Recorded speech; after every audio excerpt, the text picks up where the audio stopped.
Hello, everybody. Welcome to the space cast of the Sound Out live stream Monday thing. Space Coast Coast to Coast? Sure. This is your live pirated broadcast from outer space. Just kidding. It's not Star-Lord. It's just Sound Out in his cool Star-Lord helmet that he got over the weekend and thought, what a dramatic way to open a stream. And here we are. And you probably will be able to hear me because this thing echoes really good. Well, there's also like vent holes in the front of the mask, so there's also probably another thing that at least some white sounds were coming out. Yeah, exactly, and I can kind of hear everybody. As you notice, my headset does fit over the helmet. Yeah, hey everybody, how's it going? Yeah. Anyways, I got this over the weekend, and I love it, and that's why I'm wearing it. But I'm not gonna wear it for the entire stream because it's gonna get really hot really fast. Not as much as other helmets, because my hair's still. It's a tribute to the olden days. It's a tribute to the olden days where you had the helmets on. Yeah, it's true. This is the new day, old day, bringing back the helmet day. Which I don't have a Guardians of the Galaxy t-shirt. I'm wearing a Kiter one just because I'm weird like that. But yeah, so I'm gonna switch back to the helmets while my two co-hosts introduce themselves here. Ryan, go first. I am Groot.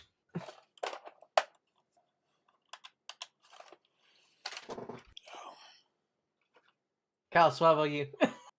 Oh well, I am Fighter Kaus. Yes. You may know me for such streams as TGF and hi, I'm Troy McClure. You may remember me for such movies as Man vs. Nature, The Path to Victory, and Earwigs. Ew. All right, cool. Well, everybody's here. It's funny now. Everything looks blue because everything was red. Was red? Yes. I remember learning that in graphic design. Yeah, you take the helmet off, and your eyes it's like the blinding iCarly meme, or like Yeah. I remember a story. My professor told me that he was working in a blue kiddie pool all day, and then when he got up, everything was yellow. Yeah. Yeah. Your eyes adjusting for the other color spectrum. The thing is, if you guys can notice, I have to figure out how to rest it better because see these like giant indentations in my forehead from the weight of it. So I'm still adjusting it.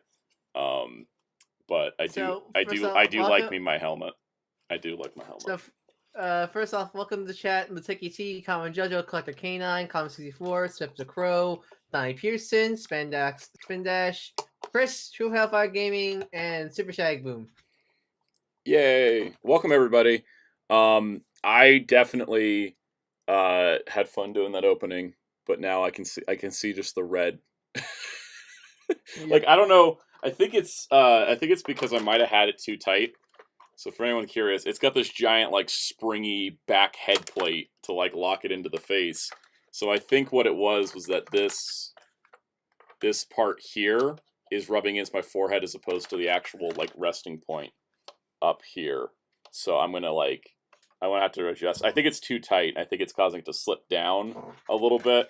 But yeah, if I ever do a video with this thing, yeah, it's Super Shag. Yep, it's Virtual Boy Vision. It is very much a Virtual Boy. Oh yeah, no, my eyes are still getting it especially because I had the lights on too, and I could still see out of the lights. I was just seeing through red light. But yeah, I got this at Target, and I had some gift cards, so it didn't cost me full retail. So that's how I like doing things. But yeah, Chris, I got this. Is actually my first. This is my first Marvel Legends roleplay item. Hadn't gotten any of the others before. Chris, to answer your question about the Kiter animation, like anime DVD, that's been long under print because that was released under Bandai Entertainment, and they're long gone. And I don't think anyone picked up the license. If anyone would ever do it, it would be Discotek. Discotek, yep. Yeah. But it would be a Bandai completely out of print stuff. Fantastic Children needs one. Mm-hmm. Needs a license rescue. Yeah, definitely. Let's see here. So let's see. So, questions from the chat. I think for Jason, thoughts on figure art metal cooler? Didn't I not just bring that up earlier? Yes. Yeah, off stream. Yeah, no. Jerry tweeted, "Ask about army building meta cooler." Let's Literally, More we're just gonna go expensive? look at him Yeah. right now because look at him. He's $120 and he's probably a bigger fingerprint magnet than Garo. I know. That was the first thing I saw. It. I was like, that looks great. I do not want to touch it because all my Yeah, exactly. my smudged imprints me on it. So Is the chrome is what's making him $120 though, or does he come with a bunch of accessories? I think so because scrolling through here. First of all, there is this photo that shows like 100 of them because in Japan you can order 100.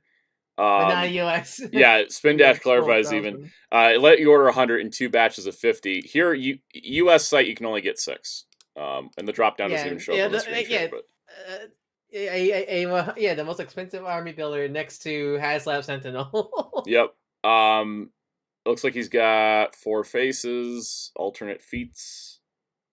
Yeah, 4 hands, 4 hands, So 3 it's heads, chrome, right? exchangeable arms, and exchangeable feats.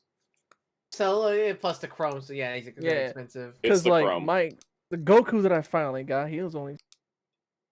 Let's see other stuff in the chat. Dying Pizza, hello Santa, and all happy May Day because 1st of May. Hope everyone final weekend of April as well, despite the patches of Harry. Harry Puffy, Jerry Springer. I heard about that. Jerry Springer. Oh passed yeah, away. Yeah, that's right. I didn't have any strong feelings on Jerry Springer dying, to be honest. I was just like, all right. Well, growing up, because I'm Jerry, all I have is like finally that'll stop. Although it stopped a while ago, but growing up every time Jerry. Oh god, Oh, it got annoying. what a nightmare. Oh, I have a question. What the heck? Okay, yeah. What's up? What's your top 3 KOF characters? Mr. Belt, do you mean first Garo DVD? Do you mean like the Garo anime or the Probably the action? live action because that's what's been out of print. What Is are it your even top? print? Yeah, the first. Like all of them are. Really, I thought they were still in print. Interesting, because they were in print for a long time. Yeah, no, they're out of print. My top 3 KOF. KOF. Well, my personal favorites have always been Terry Bogard, K-Dash, and Iori. Terry, Terry's always be my number one. He's like not only just one of my favorite kids, but he's like my main in KOF. He's mine too, and as Soundout will tell you. Mhm. It's like I know it's like basic, but like No, it's he's Terry a classic and Soul to me. Yeah, like Terry and Soul. I know I get people like that's so busy. Oh. You made the main character. Like I don't care. They're the most unga But they're bunga. actually good main characters. That's the Yeah. thing. I'm always like Terry, Kyo, King. I think are like my 3 at this point. And then if you're gonna add a 4th, Blueberry, I like her a lot. In terms of like, so Terry's in terms of other 2, Terry's so we got Terry. Always like Leona, her story, and I love King of Dinosaurs. Mhm. He is the Tease man. up. Oh, dude, Soundout. Yes. Tell Ryan real quick in the chat about that pro player who came in, and I actually gave him a. Oh I yeah, actually there made him was sweat. there was like a pro player, and Jerry made him sweat with King of Dinosaurs. Yeah. It was pretty cool. I still love in King of Fighters 14, where you like it was. I think if you put Team Dinosaur up against any other Garo characters, they go like, "Hey, T-Hawk," like I don't know what you're talking about. Yeah. I'm not T-Zog. Who's that? Honestly, I would have had Mai Shiranui on my kayfabe list. I just alive. don't like playing Mai as much as I like Mai as a I like. character. I mean, I like. Mai. It's Hey, that's me with a lot of characters. Like I love this character. I hate playing them. It's always my frustration. just like Angel. Boy, Mm. she's I like Angel, but like, her play style, though. she's paying to play. That's me with that's like me with Axel and Guilty Gear. I love Axel's character, but I Yeah. hate playing it because I hate charge characters. It's like me with Miguel in Tekken 7 with his damn dinosaur arms. Oh god. His little T-Rex arms. Like he looks like he's got like the punch length, but he doesn't. And I'm like, man, I like this character too much to give him up. They better completely, fix that but- in 8. if he shows up in 8, I want another foot on that arm so he can actually hit things. His legs have better damage output because they have better range. That's actually my favorite thing about the Street Fighter 6 character creator is if you give your custom character dinosaur arms, that'll be harder to punch. See, that's less deceptive than Tekken 7 giving Miguel these giant guns and he can only just go like half the Yeah, distance like of the exactly. punch. For real. Yeah. Jerry, Mateki, do you want to ask what favorite Simpsons Treehouse of Horror episode? Pretty much. Ooh. Favorite Treehouse of Horror, bruh. That's a tough one, isn't it? It is. I think that's the I can't pick up episodes, but I can pick out like segments. Like my favorite one, will Yeah. always be the shinning. The Shining. Yeah. You want to get sued? You want to get That's sued? me, The Shining. You want to get sued? Or to kill Rising. Rising? No TV and No beer. no to make Homer something. Go. You mean go crazy? Don't mind if I do. I love that. That's one of my favorite segments.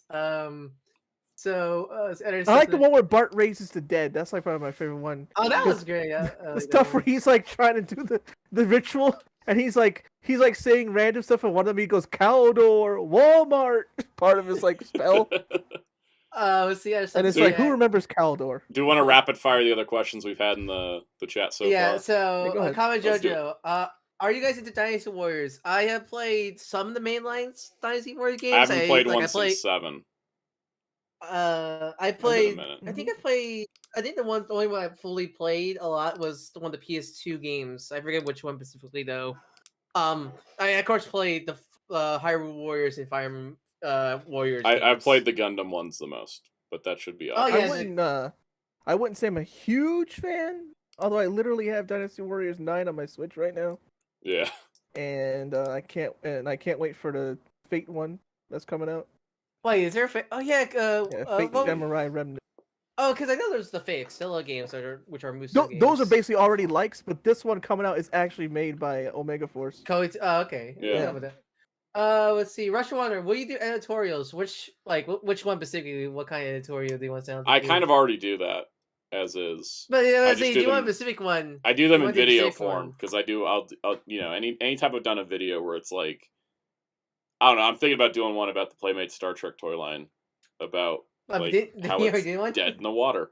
Oh, the modern one. The modern one. But yeah, I kind of do. If I do anything editorial related, it would be as a video.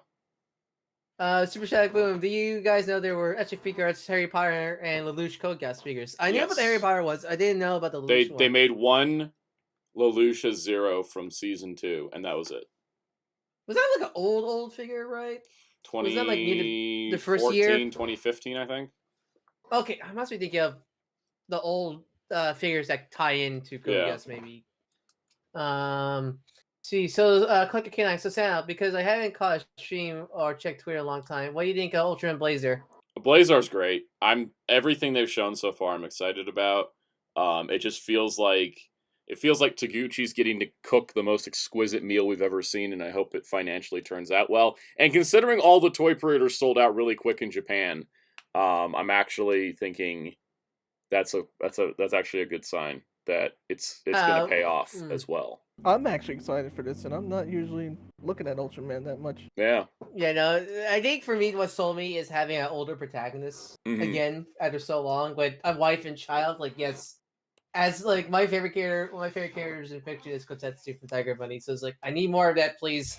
Yeah. Rush Wonder, he said, editorial about nostalgic pendering. That could be interesting. I could do that specifically about the Flash movie and how it doesn't work.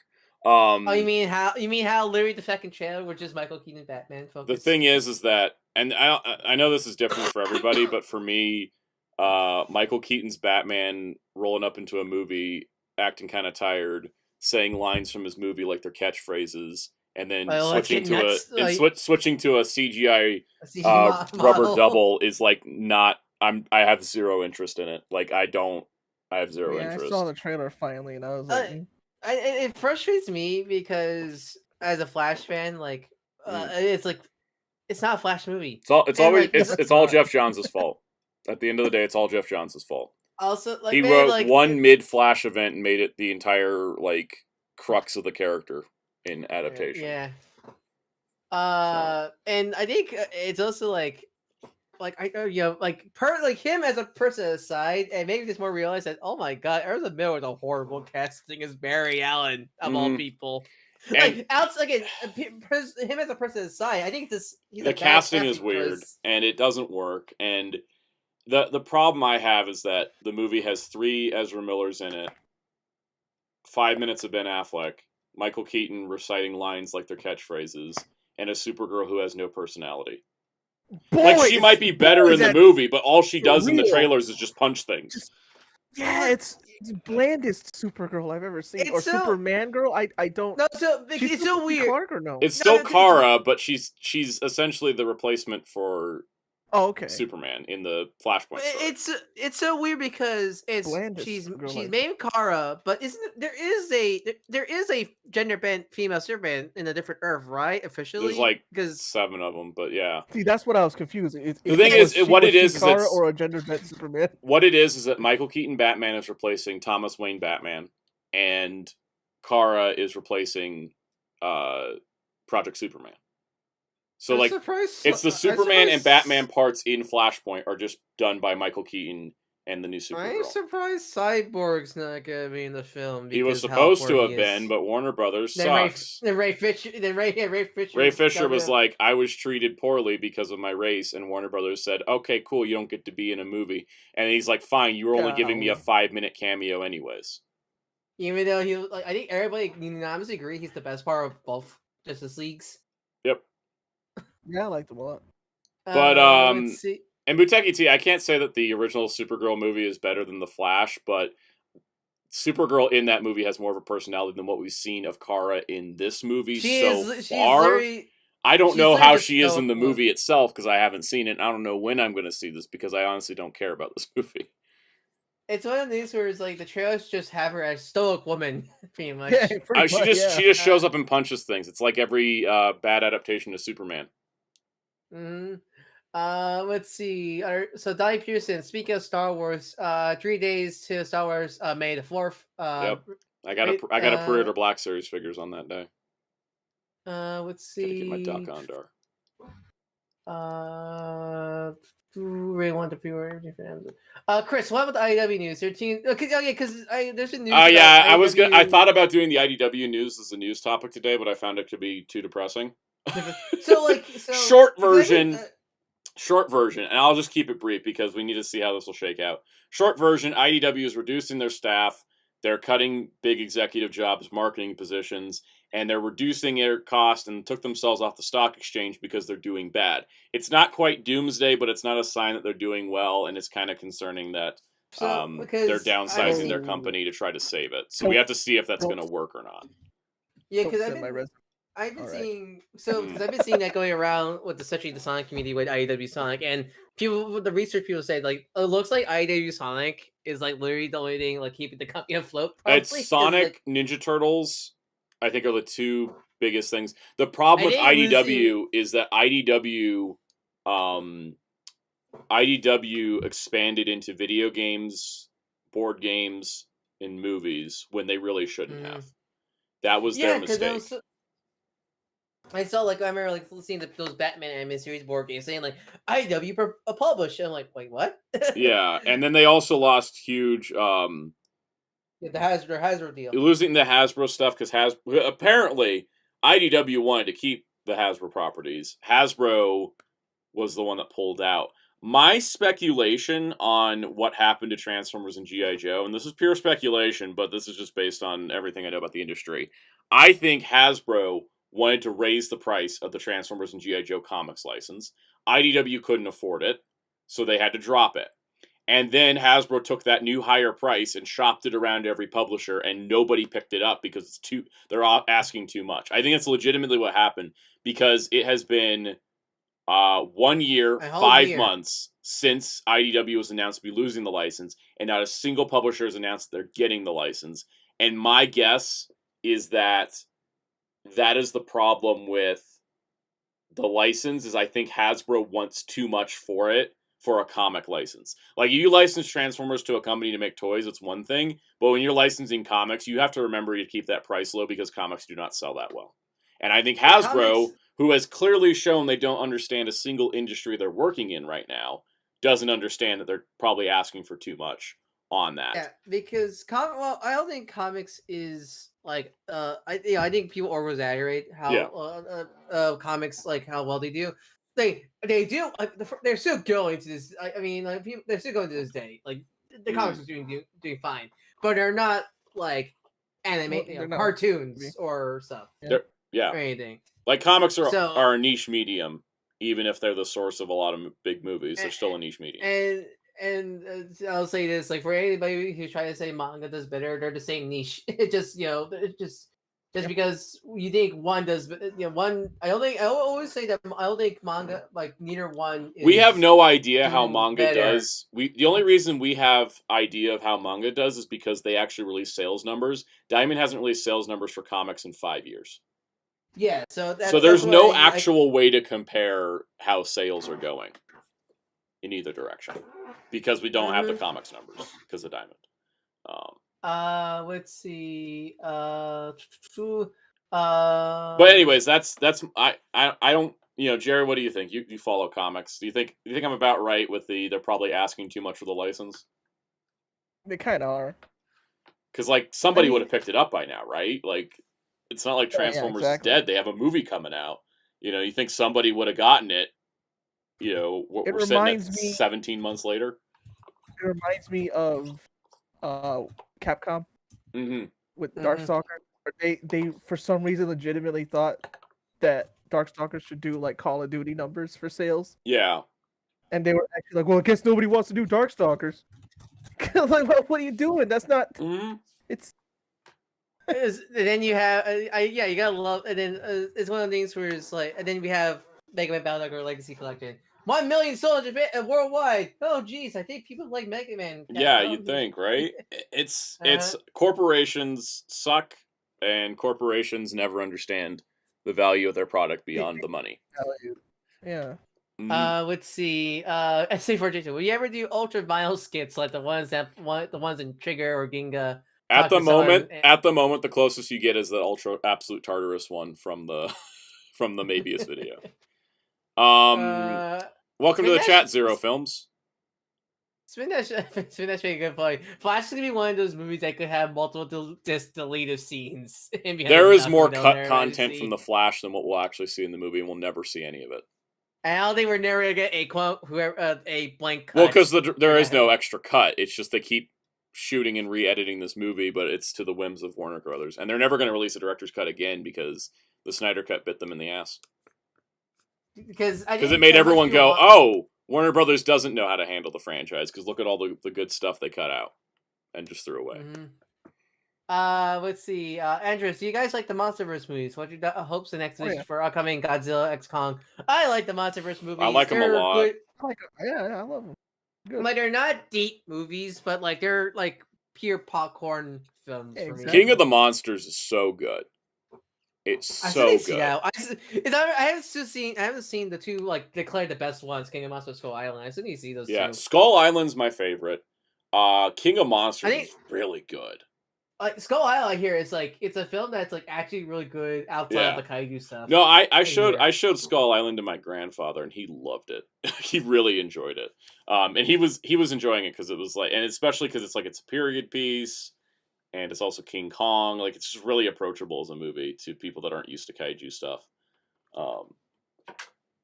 And adding to that, Godzilla vs Kong was really fun, and I look forward to this next movie. Yeah, I just remember when me and my friends watched it when it came on HBO Max. It was like we were just like woo! When the fight began. Yeah, it was so great. Next thing in the chat while we're comment Jojo. You guys play Dead or Alive Extreme Volleyball?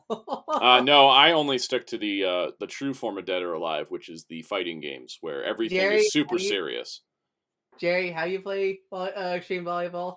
Yeah, the first one and the one that's a gacha game now, basically the Venus Vacation. Venus Vacation. I appreciate the alliteration they went with. That is one of the series that I do like to get into. Just more of like Koei Tecmo hates releasing their games. I mean, I have 5 and 6 still. I played them both yesterday, actually. Because like that's the because it's so funny because a lot of people know Dead or Alive with because fan service boobs and stuff, but like It's like Tekken. It has this like big soap opera story in the background. Also. It does actually. So it's like that's why I like to get into it. It just like they don't like releasing their games. At least, let's see. How much? Chris asks, how much does Boom pay for Power Rangers and Magic? No idea. I'm Never honestly- disclosed, but the fact that Boom is still doing Power Rangers means they're not getting charged too much because Boom is very well. Here's small. the thing. Here's the thing. I don't think Yeah, Boom is- Hasbro's gonna make people pay a lot for the Power Rangers license. Supposed to be. But yeah, Hasbro doesn't have take any value in it. Let's see. Go. Spinash, wouldn't be surprised if Hasbro wants to charge Bandai a boatload of money to let them import Sentai toys again. I don't think they're ever gonna let Sentai toys here in the West, like compared to Bandai, because Yeah. at least with Bandai America, they're still the same company, just the different divisions. Right, and they Hasbro were is also always like, different. this is a different market, and they understood that. Hasbro doesn't care. They don't understand it. Yeah. Hasbro blocked Marvel figure arts and Star Wars figure arts for years because they thought it was competing product. Not Wow. noticing the price difference was like, here's your $20 Marvel Legend, here's your $130 figure art. So AEW has the Godzilla IP also, right? they do. Their other big thing is Star Trek, which just finally got good. So I hope nothing happens to IDW. Finally because got good. 400 issues later, they finally got a really cool idea with the God. Star Trek comics. That's the Star Trek. That's the Star Trek police right there. The Star Trek police are like, oh no, he's spitting facts. Oh God! Hey, you said AMA sound out. So Yes, real quick, did you see that Voyager cartoon? I did. Yes, the The Voyager, the animated series. Wait, was that fan animation or was that like Yeah. a leak? No, it's fan, Some, but they made someone, it look like the old. someone did the Next Generation Best of Both Worlds Part 1 and 2 in the Filmation Star Trek the Anime Series style, and then they went on and did Threshold from Voyager, where Paris and Janeway have salamander babies. They did it as an episode, like they did it as in the same style with the music and the camera angles where characters are talking to you from here, because that was just how they did it. I Yeah. just look it up. My God, yeah. Don't, again, I love the comments on that. They're like, "Wow, they're like No. this episode. Boy, am I glad this was stricken from the record." I forgot what happened. It's funny because when I was at Mission Chicago, someone asked Mike McMahon, who's the showrunner on Lower Decks, hey, do you think we'll ever see the salamander babies from Voyager? And he said, at some point, yes. Oh boy, They're coming back at some point. oh boy. Man, to be honest, because I'm looking at the animation right now, the first thought in my head when I first saw the animation was not actually Star Trek, the animated series. I thought was it Space Checks from 2012 Turtles? Yes. The Star Trek parody in the first Yep. season. That's what I immediately thought of when I first saw the animation. Mm. I think because it's in HD and not like film grain and Yeah. everything. It's funny because out of all the animated shows of the 70s that got a remaster, Star Trek the Anime Series is like the best one. It looks so good. They probably had. Did they I don't know why. Did they have like the master cells? Yeah, because Roddenberry kept everything.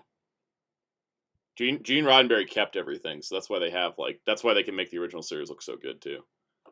Zero Films. If you could get Shout/Discotek to make any comedy season, which one will you pick in terms of like? So pretty much one. So which season do you want? I really Shout want to be next, and Agito. which season- And Shout for I'm not just Agito? saying that as an Agito shill. Like I legitimately just want to fill that gap between Kuga and Ryuki. I'm just like the sequentialism is just like, where's Agito? As also, I also am an Agito shill. I love that show. And what about Discotek? Which writer series will Discotek do? Anything from Showa, just literally I mean, any of them except Skyrider. I don't want Skyrider.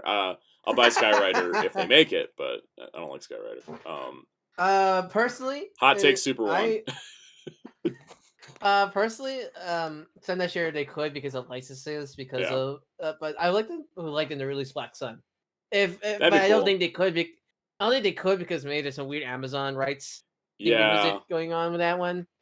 But like, I could see them doing that. Let's see. Dragon Knight was. Yeah, Dragon Knight did. I guess the thing we do know is Dragon Knight has contributed to, the postponement of Toei's Confidence Rider not because of Dragon Knight itself, but because Master Rider didn't do well and they didn't like it.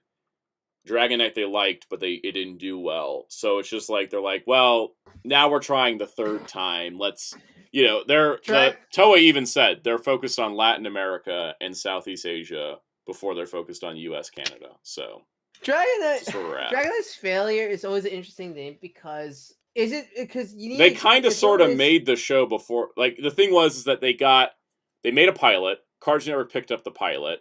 They filmed the show. Cartoon Network dropped the show before they aired it. Then they had to shop it around to networks for a year, and then they finally got an airing at CW because nobody else would take it. Yeah, that's because it's one of the things where like, is it the?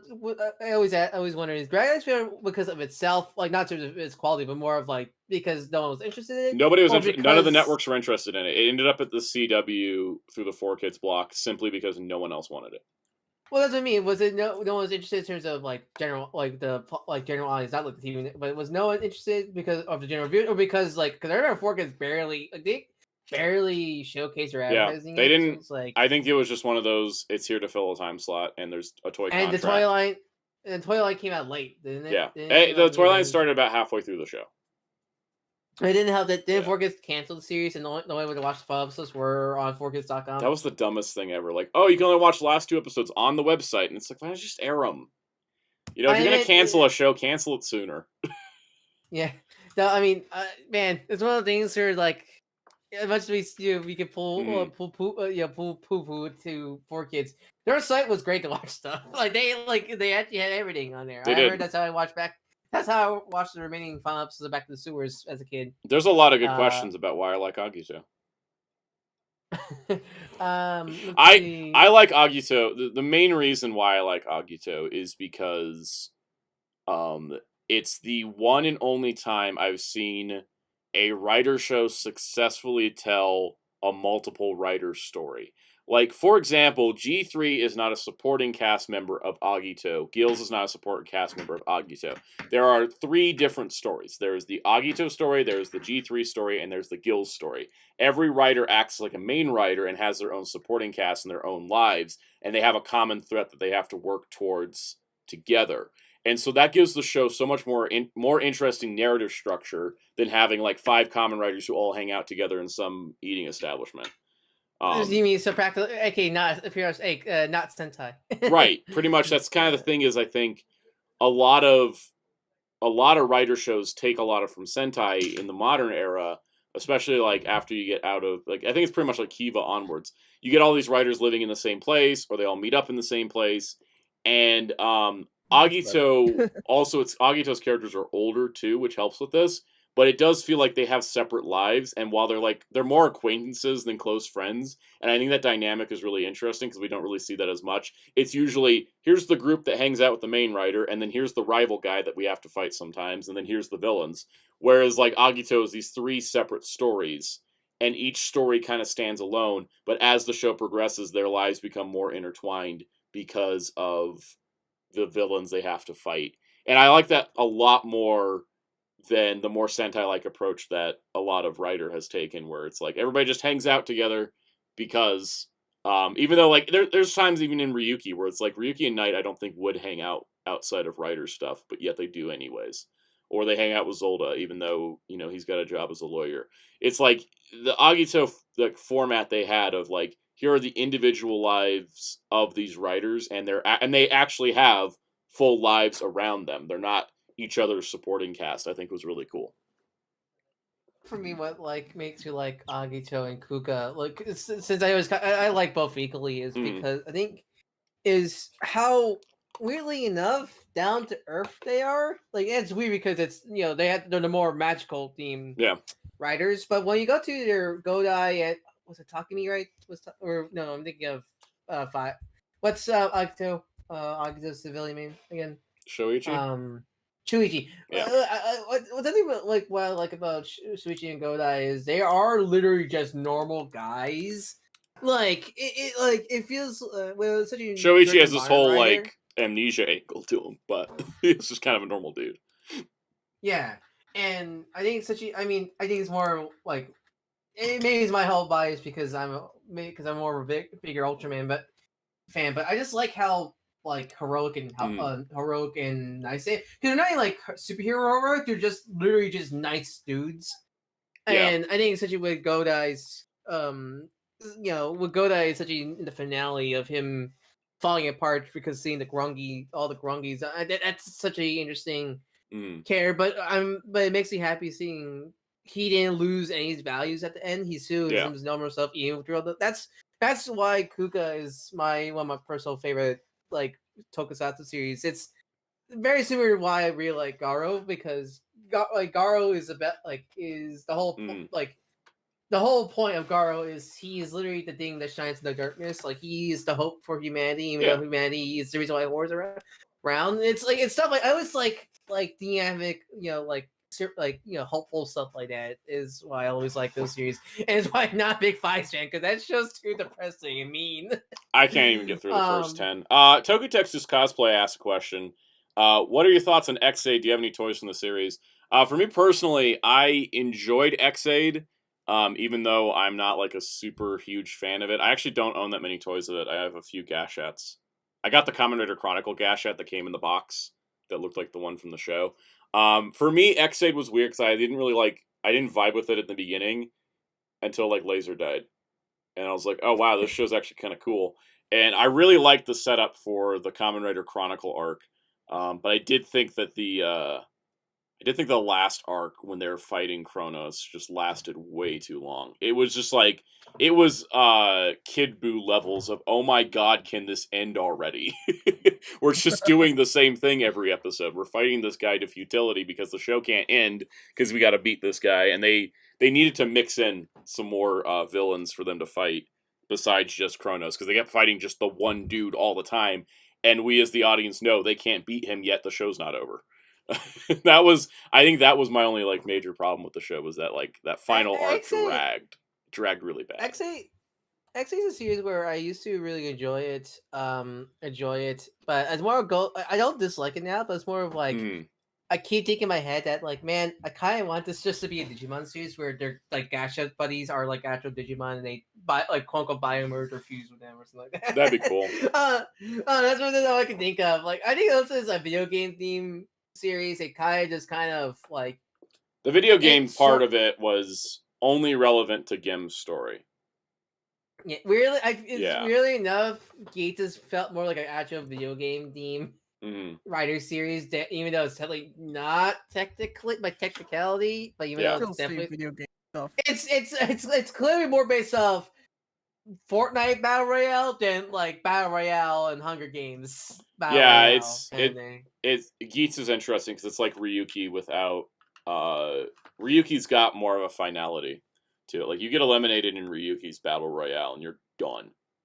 Like it's it. Instead of becoming a plant zombie. Yeah, and there's other ways to get eliminated in Geats besides dying. So I think that makes it really interesting too. Going to the chat, where were we at? There was a question. Zero Films asked if they did release more writer shows, do you think they include the V Cinemas? I go back and forth if it would be a licensing problem because of Zero Ones. I think that with the way that from what I understand, Toei licenses movies separate from the shows. So, like, Shout was like, all right, we're going to make sure we get episode final. We'll make sure we get real time, because those are more quintessentially important to the overall show than some other things. And so because of that, I think we will see sets like that. I would love to see them do like a movie set for 01 that just includes everything else. But it all depends, I guess, on sales.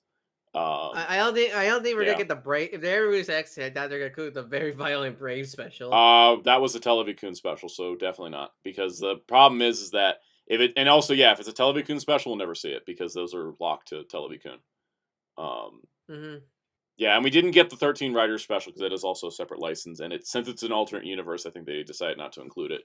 Episode final is also an alternate universe to Ryuki, but it establishes the time loop lore, and that's important. It also has like Ryuga and Fem. Yeah. So like you kind of need to include that. Yep. Adding to that, Collector K9 says, I'd love to get Geats on Blu-ray in the US after it ends. How long do you think that would take? If Toei wants it to come out here like they did 01, we'll get it probably like halfway through the next show. If Toei doesn't, it'll be 5 to 10 years. I see Geats coming out sooner than later since they depends on Toei.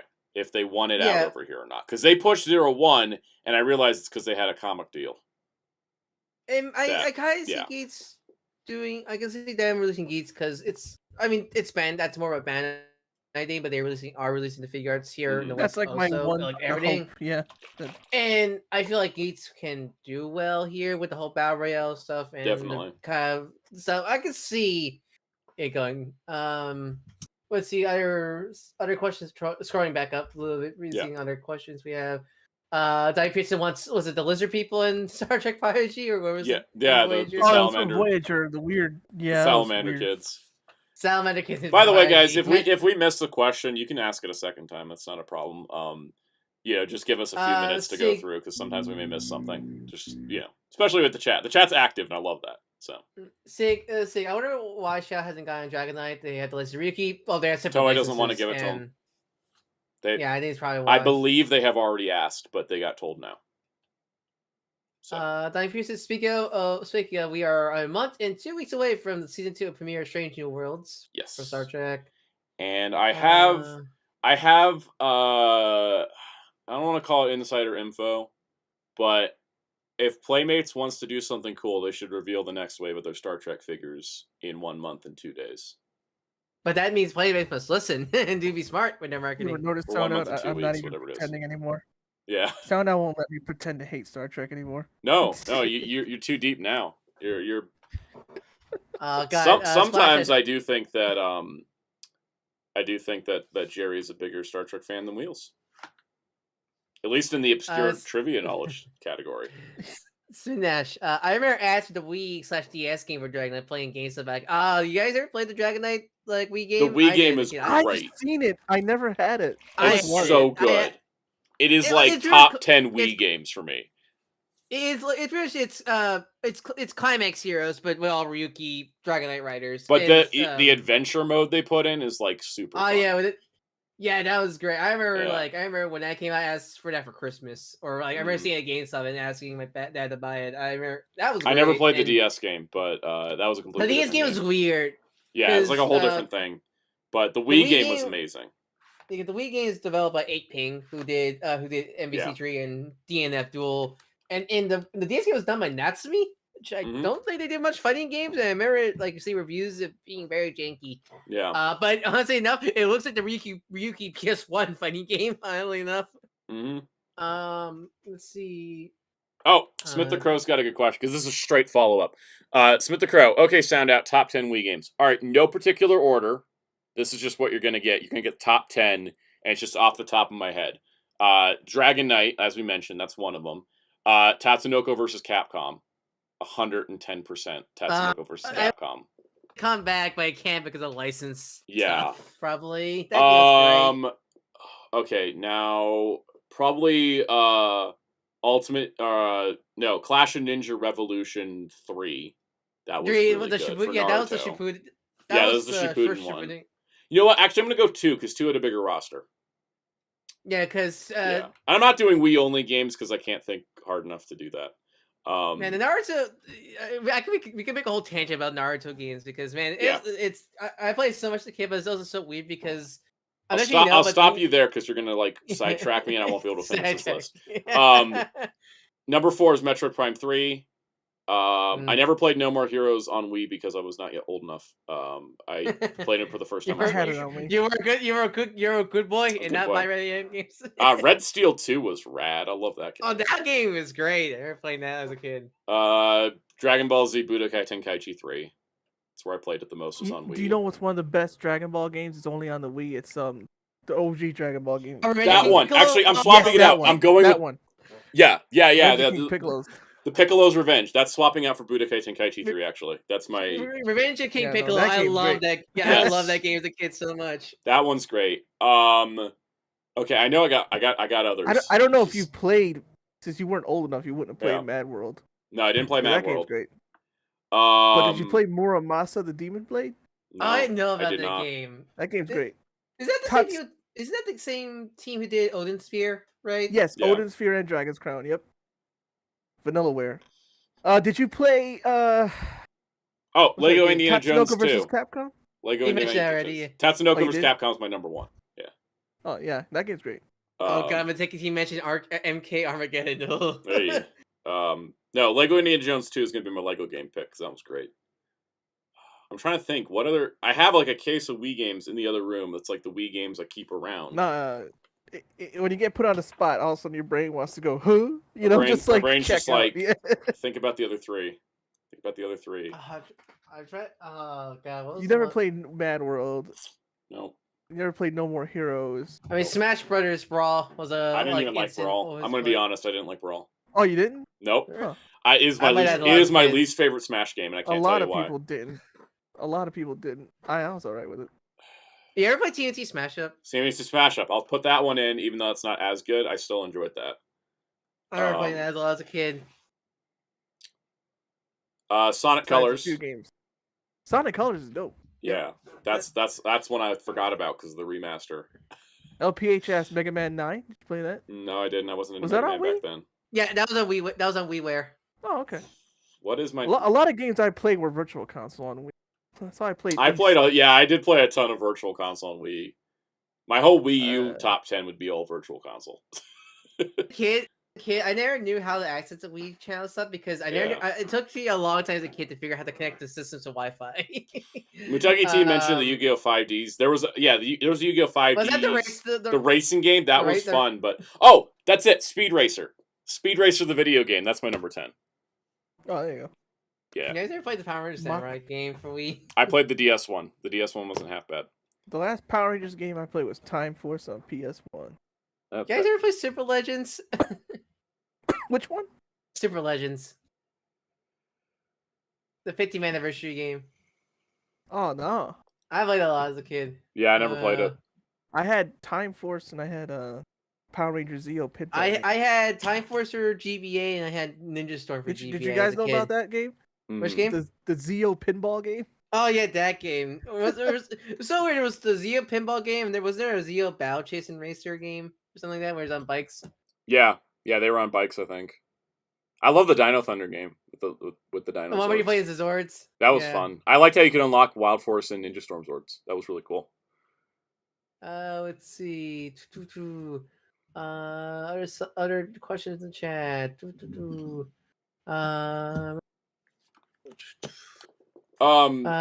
Anyways, no, Speed Racer the video game was our F-Zero. Was that based for the off Wii. the movie or the show? It's based The off movie, the I'm pretty movie, sure. and it's so good because it's literally like it's the F-Zero game we It's- didn't get on Wii. If you're, it's F-Zero.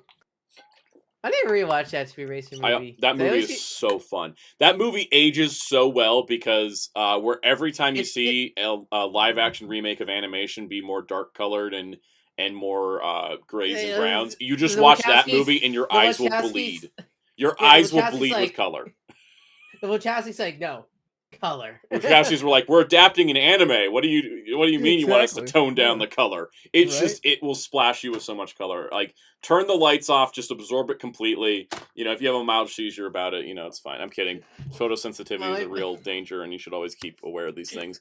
Brightly lit rooms is good when if you have photosensitivity and bright lights. So my mom can't watch. My favorite, But my it's favorite, great. one of my favorite gags will always be from John Goodman in that movie. It's like when ninjas like more like a nunja. Nunja. The ninjas are going out date or something like that. Sig, Shout's gonna have a financial headache when they get to Go Kaiju, since that at least the first movie is important to the overall narrative of the show. They're gonna have a They should financial get it. nightmare if that thing ends up being a DVD because you will never hear me shut up about it. Or just anything past anything in the H. I mean, once we get to the HD era, Like the of proper Sentai. HD era, it should be Blu-ray, but like Gokaiger is the true HD filmed, HD aired, HD Oh, I produced blue. Like Gokaiger was the first one to come out on Blu-ray while it was airing. Wasn't Shinkenger, Bokenger. Shinkenger, Bokenger Bokenger, and version. Go-Onger were given Blu-rays later. Did Geki Ranger get one? Geki Ranger hasn't had one, and Mega Force. Go Sager hasn't Sager? had one. But like Gokaiger was the first one where they released it on Blu-ray the same time they aired the show. Like it was the first home video release was Blu-ray. So that's when we need to be having Blu-ray for sure. Like 100%. Oh god.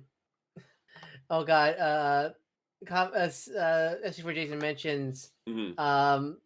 Deno. Whenever Shetsu get to Deno, that's gonna be a nightmare. I don't even know how you do Deno. To be 'Cause honest, that's, I like, don't how know how many you Simon don't Series? do like Deno Here's how you do it. has like 14 movies he appears in, but And that's only just like 5 of those have plot stuff for Deno. But that's still 5 movies with plot stuff. because so there's Because you the need series. you need the summer movie because the show leads straight into it. You don't need Climax Deca. That's fine.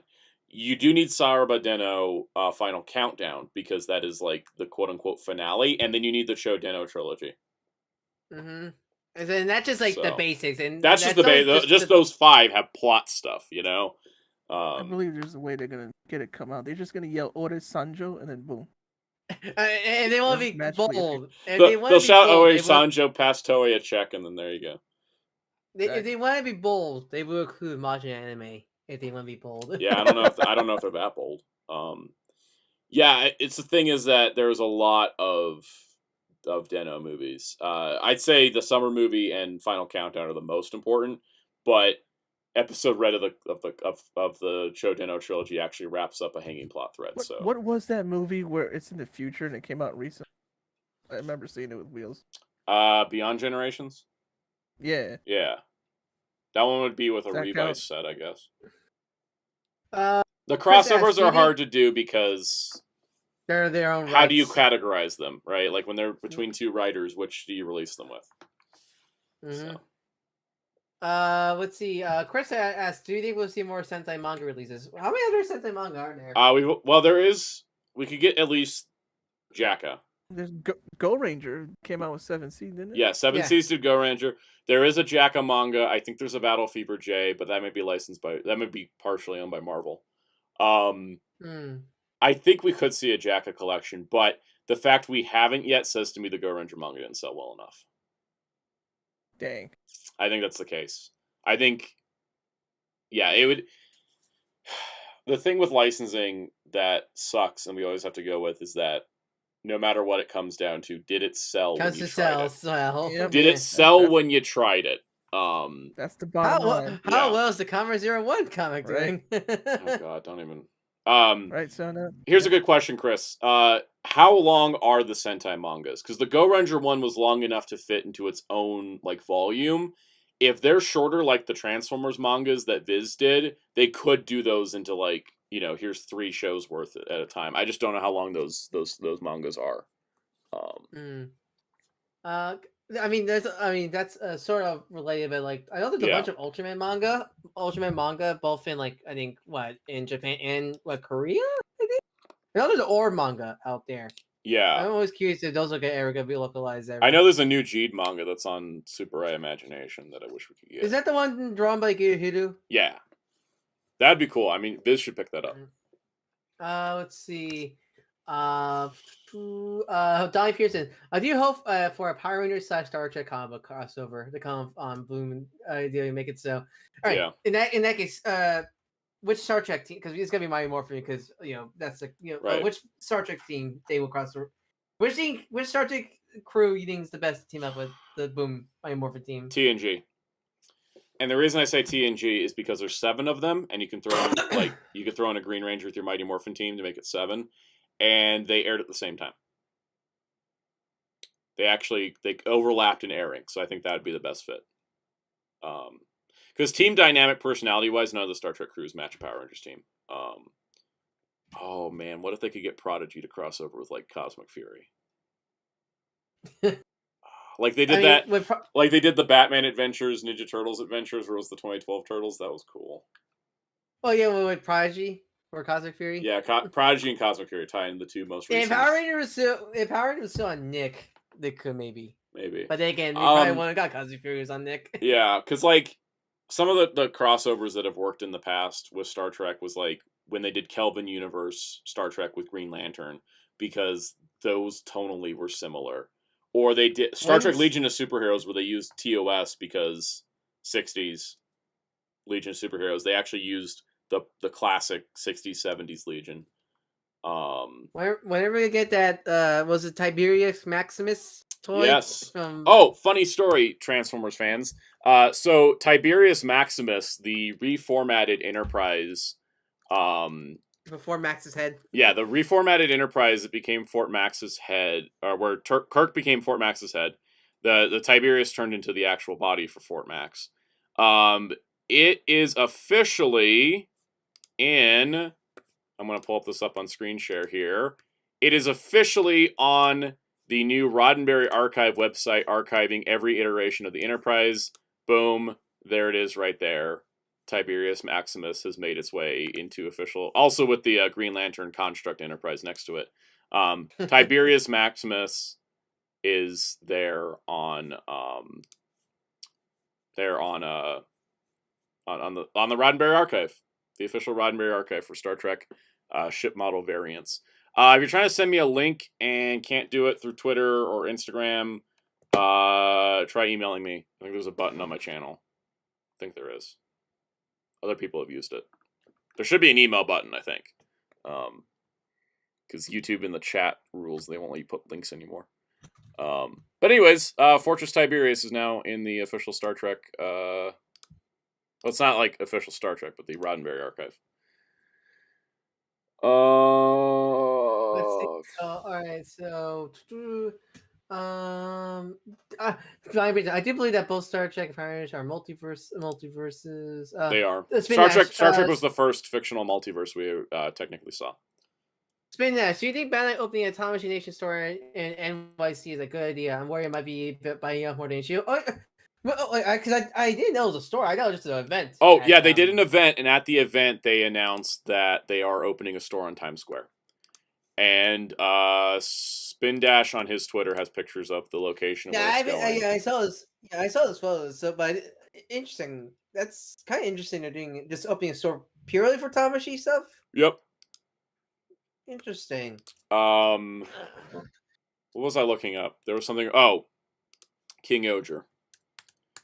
I'm going to pull up the official King Oger picture so I can talk about it, because I don't want to show any of the scans, because Totally might take us down. I have already poked a bear with the Blue Beetle trailer, and it didn't go well. So let me find the official Sentai Twitter account.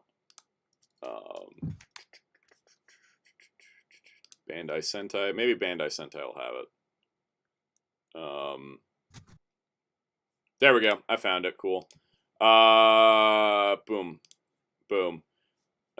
Oh, let me zoom out. He's a really tall twink. Sorry, I'm like profiling him already. I mean, look at him though.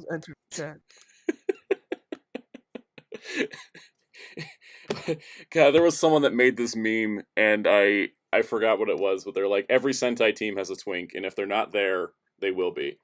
Here we go. I mean, and if they're not there, it's you, the audience. Right? Yeah. when I first saw the guy, I thought he was like part of that group from Bleach from the Dozen Blood Year. Oh yeah, like the ones in the white coats.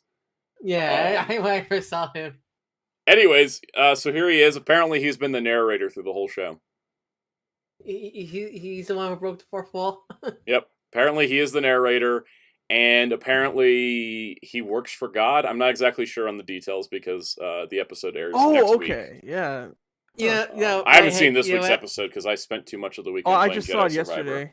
I need to badly catch up on both Keats and. There was a meme going around that it was Rita's assistant, the girl with the white hair. Yeah. My joke. Oh, and here's the clean ass suit. And yes, he uses Ranger keys. Right. Also, hallelujah, it's a White Ranger, 6 Ranger. I mean, they couldn't avoid putting gold in there, but I'll take it. But still, yeah, I'll take it. Still. It's not gold or silver for once. Like, thank God. Right? No, I couldn't hear you, Jerry. What did you say? Oh, I said hello, hi, Anti-Venom. Yeah, he literally looks like Poison Spider-Man, actually, even more than Anti-Venom. But yeah. You know how we originally joked about how King Oger might be an isekai? What if he's not a narrator, but he's just reading the book? Like, this is like King Oger's in that book, and he's reading, and he gets isekai into the book, or something like that. That is an option. That could be cool. Someone asked about a bald ranger. We had Tessa and Koryuger. I saw commentary. That's actually that might be. I want to say commentary question last because that Alright. might be interesting. Take D. Do not watch Galgar in a dark room at night. Yeah, don't. Don't watch Gal Gaigar without full bright lights, and I do recommend building a model kit while watching it. The Blu-ray is somehow worse than the DVD. Oh really? It's the flashing. It's really intense. Well, they did say they want to keep the flashy original, so I guess maybe that's why. Oh god.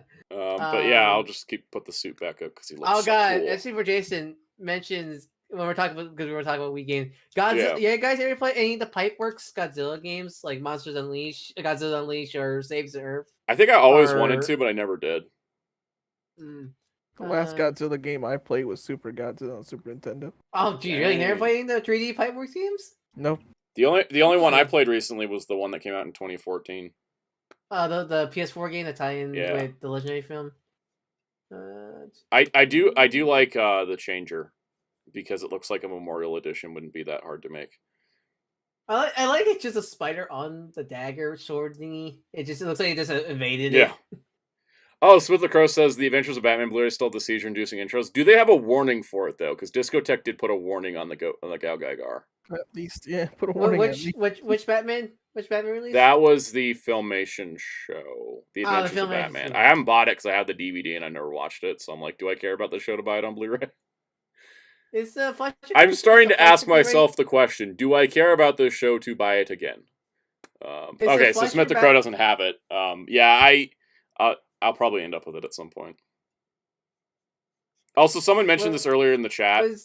I think this is the dumbest Memorial Edition we've ever gotten. The Zenkaiser Black Geertlinger. Isn't it just the same? It is like, I think, literally the same thing, except it comes with a photo book of Kaito. Okay, Bandai, I think you need to take a step back and realize you already put Kaito Don Brothers. Yeah, I don't know why the picture on the actual Sentai account is so tiny. Kaito already had a Don Brothers mode in the original, so I don't know. Let's see. Comments. So other question. So as for Jason asked, which Naruto character would you like to see a spin-off manga for, Minato or Team Taka? Team Taka. Because we get enough Minato stuff. My favorite, soon Rock Lee and Friends. Rock Lee and Friends is great. Colin Jojo asked 2 questions before because his big question. How lucky is the Power Ranger Ultraman crossover? Never, because Toku will get in the way if you want to do something like that. And Colin Jojo asked, is the 01 comic bad? If it is, why does it sucks? Okay, because you're one of the few people that has probably read it. You guys know how the Lightning Collection just blatantly puts the wrong accessories in, doesn't really think things through, misses things like Quasar Sabers, writes In Space Phantom Ranger on a box, even though he started in Turbo. You know, all that? Like that general air of, we kind of Googled things, but really didn't verify before following through with it. Now imagine that as a comic book. Because they use so much wrong terminology, I see. The 01 comic misspells names, mixes up personalities, uses wrong terminology, creates new terminology. Honestly, isn't the writing just not good? The writing's not good, and the art is not good on top of it. Like, a lot of the art is traced. But yeah, it's like somebody watched the show when it aired and then wrote a comic to take place during the show without going back and checking anything. And all the editors, not a single editor was like, let me check to make sure the names are spelled right. And nobody at Toei checked to make sure that the names are correct. Like, nobody seemed to give any shit. Like, it was completely they just didn't care, and they just pumped out this 4-issue comic. There's 1 issue left. I'm only buying it because I already ordered it from my comic shop, and it was a special order anyways. But the thing was, I'm finishing it up, but nobody cared. Nobody cared when making this comic, and I don't, whatever the writer's saying on Twitter, I don't care, because it's very It obvious just to didn't me. it just didn't feel like it reading it. Reading it to me says nobody actually cared to check to see if this was good, and that is on the writing side, the art side, the editors at Titan themselves, or Toei, who should be approving this stuff. Like, nobody cared. It just like because I can't even say indie. I don't even say indie comic because not only is it just a big big comic writer brand, but also seeing other indie comics like it's like the writing. Like I always question why the comic take place so early in the timeline. Like it, you're doing this big like event story, but yet we're supposed to believe this is happening during the early tens. I believe that's where the comics will take place. Yeah, it's supposed to take place before Reiwa happens, so it's like early, and it's like it doesn't make any sense. Yeah, it doesn't make sense for this big dramatic I am Ragnarok blah blah. It's to happen that early. Oh my god, there was a lot that more again? Sentai manga than I thought there were. Also, like the art, like is so like amateurish. And I think my problem is like The art is traced in places too. Yeah, no, it's bad, and like I think they should have not gone with the realistic style. They should have gone like something like something like Gear Hero starts something anime looking. I think it would just fit more. I mean, it's actually funny because like Izu's design kind of screams live action anime girl, so it's like ironic that they try to make her more realistic. It just looks great, not great. And her personality is that she's stuck up and full of herself. Like what? Over this, just kind of briefly going over the Sentai manga thing. I will say that it does seem like a lot of these were Televikun mangas, and we'll never get those because Televikun's like a prison. Licenses. But there's some others because I think the reason we got Go Ranger was because there was a weekly Shonen Jump manga for it. That's my guess, but I would love to see a bunch of this stuff get released. I know Transformers was able to circumvent Televikun for some of that manga release that Viz did, so I think it just takes the right amount of money. I think probably. What other questions have we got? Because I don't want to just like ramble about the 01 comic for an hour because I could. Let's see. Zero Films favorite Phase 2 writer season. I would say so. Phase 2 is Double True Geo. Yeah, right? I'm assuming. Drive. Forza. It'll always be Drive for me. Forza is always Drive mine. Forza. I love Forza. Jerry, do you got a favorite Kamen Rider from whatever you consider Phase 2 in your timeline of Kamen Rider? Oh boy, that again. Let's see. Sky Drive Wizard. It's a Double True Geo. So build. Yeah, double O's Jose Wizardo guy. You know, I guess O's. No, O's is great. Yeah.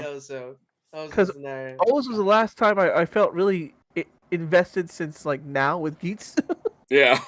I kind of started getting into Wizard, but then I fell off with Wizard. Wizard is easy to fall off watching weekly. Yeah, exactly. I still haven't watched any Wizard. The only thing I know is mayonnaise. The mayonnaise. Yeah. Donuts. What else we got? There's a ton of Kamen Rider questions. Andros, sorry, Mr. Frenchman. Andros, just favorite Kaijin line from Kamen Rider. I always liked the Forza Kaijins. The Forza ones are really nice and consistent. Oh God, what are my favorite ones though? God, I love V3s. The Destron mutants are so fun. You can't go wrong with Turtle Bazooka. Yeah. It's one of these where like I think the reason I remember Forza the most. It's like Forza the Dopons I remember the most because they're just had the most like designs I remember. Yeah. A lot of the other Kaijins, like I think a lot. All the Kaijin after Gaim, they all just kind of well, after Gaim, we got less Kaijin, so we could get more rider forms that were used once and never seen again. Yeah. Right. So yeah. Jerry, you have a favorite Kaijin? You have a favorite Kaijin? Nah. Alright, so one of the big favorites. One of the big questions I saw. I love them all equally. Comment Judge ask, what would be your guys' roster wish list for MVC Marvel vs. Capcom 4? Ooh. Or 5, because what's that if it still counts. Does Infinite still count as 4? For a future okay. We should draft this up. Let's run through every other like quick writer question while we think about this. Can you explain your Comrade Tomite fighter counts? Oh God. So what was it? Sounded. I was like, the Heisei starts with Didn't it I said start? starts with Kuga. Kuga, and then I went Wimbly Wobbly where I said Kuga. Hibiki. I went to Hibiki, Agito. Then I went to Build, and then I went right back all the way to Showa with Skyrider. You know Yeah. the Grand Geo jingle where it's like, Kuga Agito Ryuki Five Play. I want that, but in Kaos's watch order. I dig it. Kuga fights Deno Build. Wait, you just like close. Wait, there was a context for John's Turtle Bazooka. Yes. Yes. I thought we got less Kaijin due to main Kaijin creator passing away that year. I'm not sure. Maybe. I mean, it was like an intersection of that and Bandai wanting more writer gimmick toys. Because definitely the more one-off forms we get, the less Kaijin we get. Because it's just a soup budget thing. Comment, do you guys like the AI worlds of the decade? I know I personally do, but I understand why people don't like it because Yeah. I get why people don't like them, but I think it worked out better than Geo pretending that everything was in one timeline. Because I get why people don't like it because they wanted to see the actors and such come back, but I like multiverse stories, so I like seeing like what ifs and stuff, so I don't mind the AR worlds personally. I'm not a big fan of them trying to say every Kamen Rider series is an AR world, but still, I don't think any of us have any CSMs on pre-order right now, right? I don't collect any CSMs; they're too expensive for me. I don't have any on order right now. I don't even know what the next one would be for me because they haven't announced one where I'm like, yes, I need it. Like I bought 3 in a row, so it's fine. I'm cool with not having any CSMs to watch. It's Zero Films favorite Tokusatsu protagonist in terms of character. Koga from Garo will always be one of my personal favorites, alongside Godai from Kuga. Mine's the unconventional choice of Kanata from Ultraman Decker because he is me. Psychos, do not remind me about the CSM double Typhoon. I already know it's going to be out of my price range. It already is. Mirai from Mebius. He is such a good boy. He is such a good boy. In terms of Sentai, in terms of Sentai, oh god, I can't really think of any. I really like. God, who do I really like from Sentai? I'm trying to. Yellow Lion is my favorite Sentai Ranger ever. Period. Never to be topped. He's less of a character, but I've always been a big fan of her Shurikenger because of the whole. Yeah, he he's doesn't pretty have cool. He doesn't have technically a civilian identity. He's more honestly more of a he's more of an Ultraman than any. Hey, he's more Jerry, of what's your favorite Sentai guy? Sentai guy? Just anybody that's on a Sentai team. Oh, Black. I kind of want to say I remember it's the Gatchaman version or the Jetman version. Black Condor. Yes, Black Condor. I had to think. I was wait. Also known as Guy Jetman. Guy Jetman. Yeah. In terms of because also for Power Rangers, Cam is always gonna be my #1 favorite. He's childhood favorite and Sue favorite, and I will never forget Beyond the Grid. We're really not getting his character at all. Different universe. Also, I like RJ. I get those are yours, but still. I mean, my favorite character is Magna Defender from Power Rangers, and specifically Mike. So Beyond the Grid was not a fun time for us. RJ is great. RJ is great. But anyways, so all right, Marvel vs. Capcom. We're gonna do this right now. I have a way to do it. Here we go. So we're each gonna pick 5 from each side to go in a roster, okay? And all right, so here's how I'm gonna do this, okay? This is how we're gonna do this, all right? I'm gonna ask each of you to pick a quick character. There is no restrictions. Oh, you know what? Muteki T's like poll. Here's how we're gonna do it. We're gonna each pick 5, and then the chat gets to pick the last one. So, final MVC. 5 Question- character. Oh wait, question. Yeah. Specifically new characters or just in general, like just new because General for roster. in general for yeah, let's say do you Yeah. want to pick Team roster. 5 in general? So Okay. 5 in general from each side. You can have no more than 3 returning. So you have 3 to. returning. You can have no more than 3. You can do all new, or you can do 3 up to 3 returning. All right. All right, think about them because we're gonna do them one at a time. I'm gonna put in the final the poll here. The final MVC 5 character is decided upon by the audience, and it's gonna be and this is what's gonna be fun is I don't know how to do this because I don't know what we're about to pick.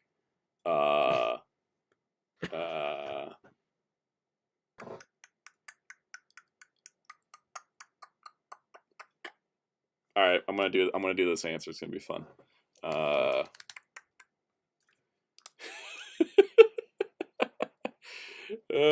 yeah, this will be great. I'm not even gonna tell you guys what the poll is. I see. It's like, You just get to see it. You just see it when it goes up. You just get to see it when it goes up. Good, you're learning. This is gonna be fun. I'm not gonna tell. I'm gonna announce it on the stream. We're gonna put it up, and we're gonna find out who's getting into the roster.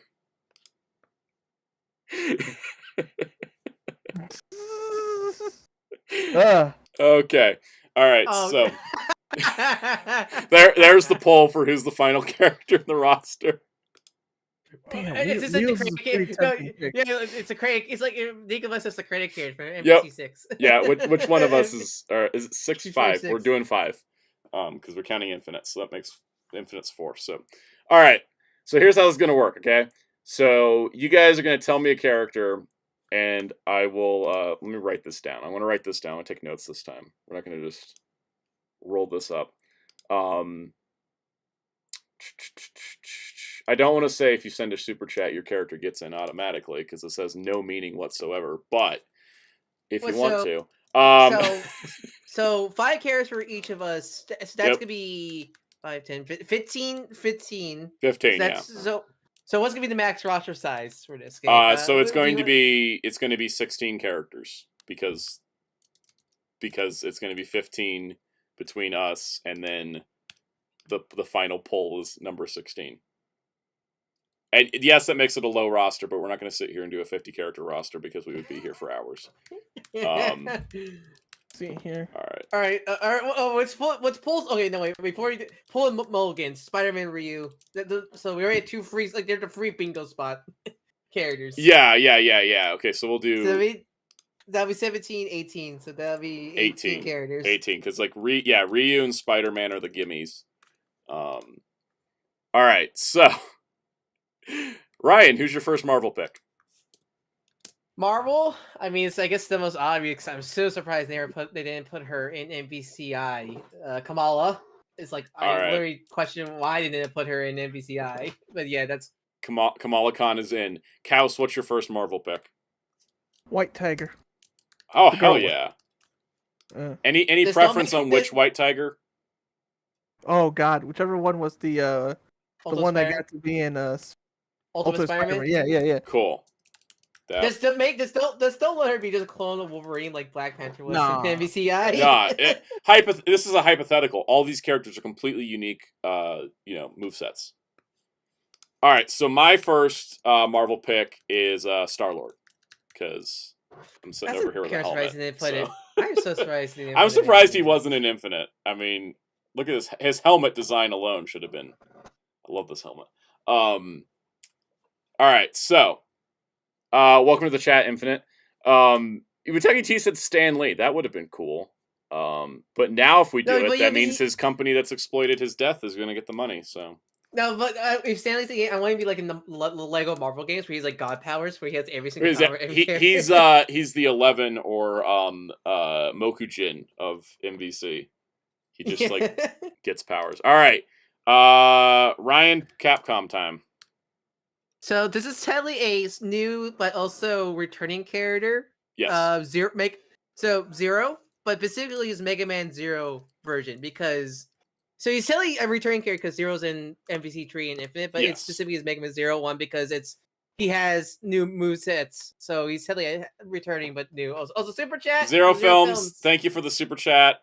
Zero Films said, "I don't have anything funny to put here," and that is the funniest comment of all. Appreciate it. I appreciate that a lot. Cool. So Zero from Mega Man Zero. It's kind of like when they put Volnut in Tatsunoko. It's like, that counts as a different character. All right, Jerry, what's your Capcom? Lady. I'm so surprised. I'm gonna keep saying that because NPC's highest roster is so baffling to me. All right, my Capcom pick. This should come as no surprise. It's John Talbane from Darkstalkers, who has never been in any MVC. So I mean, if we go by the rules of Morgan's always Morgan must always be in crossover games. So that's now we have 19 characters. This is true. Morgan's got to be there, and Iron Man's got to be there. So that's 20. So we have a 20 roster. So that's we're doing 20. Yeah. But if we go by the pattern of like Morgan's always in the games, but then we get like two. Like usually there's a rotation Darkstalker character. Yeah, because Infinite threw in Jeddah, which was the first. John would be our other Darkstalker rep. All right, Ryan. Marvel pick 2. Marvel. Okay, so I think I say Ant-Man. No matter which one, you can just any. He could be all of them because you could just do costumes. Yeah, you can have costumes where you can easily do some growing and shrinking. They made the Atom work in Injustice, so why not? Yeah. Jerry, pick number 2 for Marvel. Cyclops. Hell yeah. Optic Blast. I mean, we have not had enough Optic Blast in this thing. All right, my number 2 Marvel pick is the Silver Surfer, because I would love to see how that would work. I really would love to see that. I would love one of his moves is just him whacking his board, people. Or no, you know what his one super should be? It should be like the old Super Silver NES game where he just shoots bullets from bullets. I love Buteki T's suggestions because it's really showing how untapped Marvel's character side has been in these fighting games. Boy, it's true. All right, so Capcom, my turn. Yep. All right, next would be honestly, I'm surprised he's not in these games yet. But Leon Kennedy from Resident Evil. I'm so surprised he's not in any of these games. Did you have pop where he is? That makes sense. All right, Jerry, what's your number 2 Capcom? Now this one is going to be a little obscure. Ooh, I like it. You may not know of a game called Forgotten Worlds, but the Unknown Soldiers from that. Either one, they could even be pilot swaps. What was the game? Forgotten Worlds. That's an appropriate title because I don't think anybody ever talks about that. Their name is Unknown Soldier. They're just both Unknown Soldier. Yeah. My second Capcom pick is don't want to reveal my cards too soon, or don't want to go crazy. I want Monster Hunter back. Monster Hunter was fun. She was great. I think you could do a lot more. They could do a lot more with her, but I liked her concept of I just have giant weapons.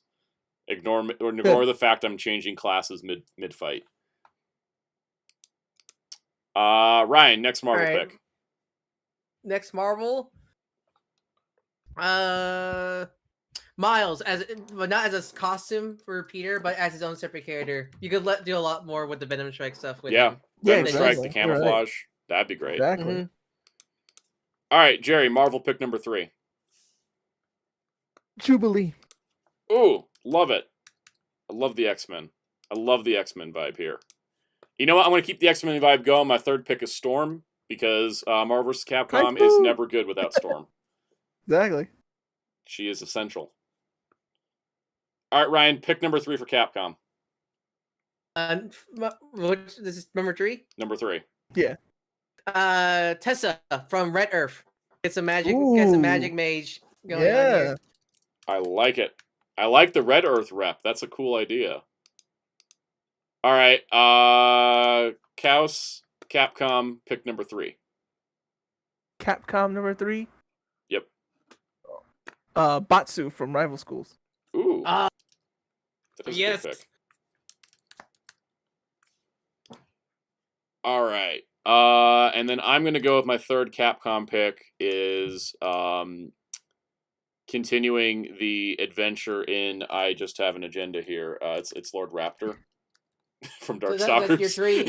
That's your three Darkstalker characters. So that's it. You can't pick any more. The thing is, I haven't done 3 Darkstalkers. I only done 2. I only did Talbane and no, Raptor. Morgan. No, it's always Morgan plus 2 others. Right. So that's there you go. Yeah, it's funny because she only got Jeddah in Infinite. She only brought 1 along. Again, that's just how bad. SSJ4 Jason, stop spoiling my picks. I'm not gonna tell you which one of those was my pick, but one of them is. Ryan, Marvel number 4, go.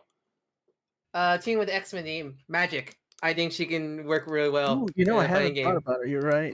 That's Portals. That's a good one. Portals would be great. Portal punching. Yeah. All right, Jerry, what's your 4th Marvel? Hercules. I like that. See, I would have picked Hercules. He has to be the grappler of the game. Yeah, he needs to play. You don't know Zangief, just Hercules. Yeah. That would be so much more interesting. I'm just gonna say it because SSJ4 Jason already said it. Nightcrawler. Dude, That's how I like how half the roster is now X-Men. I mean, is because it that's not? what people wanted. It's what we wanted. it's the opposite of Infinite. Exactly. All right, Capcom number 4 for Ryan. Number 4. It's gonna be a returning character this time. Well, I need to make sure I get the character's name right. He's from Onimusha. I just need to get the character right. Someone else or the other one? The one in Toss Over the Capcom. What was his name again? Kanji no Soki from Onimusha 3. Oh, okay. How do you spell it? But I mean, Kaijin. No, Sosuke. I mean, I imagine you could. I need to play more of Onimusha, but I imagine you can have like an ultimate character skin of Snosuke or something like that from Cool. what you want. But Infinite said Cream and Infinite should have hit targets today. I actually over the weekend I found Jet in Super Silver, so my target's a little behind. You're so lucky, God. Yeah, I went to another Target and I saw the Sonics from that case. They need to stop putting 3 Sonics in a case. I gotta tell you. I know, right? Jerry, Capcom number 4. Capcom number 4. Well, I decided to join Soundout here in his crusade for a quick second because Yes. I put Dimitri. You know what? Dimitri has not been in enough yet, and I don't care if we're breaking the. And I just want to hear more of his music. We're breaking the Darkstalkers rule. You know what? We can because this game's never coming out. So. I love his theme music, and they probably do a dope remix. Oh, they would. I'm gonna pick a returning character on Capcom, Sea Viper. Dude, Where the hell has Sea Viper been for the last 10 years? She's 9 and 5. She better be in 6. Exactly. We were just talking about this last week on Jerry's stream. Mm-hmm. We're like, where is Sea Viper? Why? I need proof of life that she's not dead. All right, Legit. number 5, Ryan. Remember Marvel? Number 5 for Marvel. Final Marvel choice. I'm about to ban X-Men from the final choice here, but what do you got? Shang-Chi. Oh, that's a Shang-Chi. great one. Talk about a character you can't play as in like any non-Lego game, even though you should. That's true. And he works for a fighting game. If you incorporate the Right? the MCU 10 rings stuff, like how they use the 10 rings in the movie, that'll be a great moveset right there. Oh, definitely. Kaus, number 5 on Marvel. Well, I'm gonna be biased here, Do it. because he's my favorite, but Punisher. Nice. Has he been in any NPC game? I don't think Nope. he has. No, I think the only Capcom game he was. Capcom game he had was Beat 'em Up. Yeah, Also, welcome to the chat wheels. We're talking about the Marvel's Capcom Hey. roster. we're doing a hypothetical Marvel vs. Capcom roster that'll never happen because they hate fun. And also, people now seem to hate Marvel vs. Capcom that aren't Marvel vs. Capcom fans. And that's because people It's suck. It's like Smash Brothers. Smash Brothers. Yep. People hate Smash Brothers fans. All right. My final pick for Marvel. For Marvel. My final pick is not a returning character because it's not Ghost Rider Johnny Blaze. It's Ghost Rider Robbie Reyes. Because Because it would be different. he right? would be different, and specifically, I want a car to drive through a stage of Marvel vs. Capcom. It's like, cause just Yeah, like the it's bike very much- like the bike finisher for Johnny, we just need the car. Just like, I don't even need you to change the move set that much, honestly. I mean, it's like my answer for Zero for Mega Man Zero. Yeah. It's totally a returning character, but also not at the same time. Yep. Because it's definitely a different incarnation of them. Speaking of which, final Capcom pick from Ryan. Mega Man .exe. Cool. I'm gonna have to show a picture of my final Capcom. I just realized. Oh like, my- Let me look it up. How scary is this guy? How school pull you're pulling? Is it from Cybots? Nah, Damn it.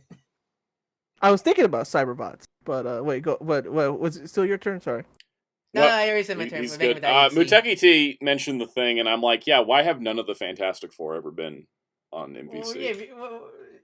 Because Doom locked them out. Yeah, Doom locked him out, and we got Super Skrull, which was like kind of close to what we were looking for there. But do you know what your character?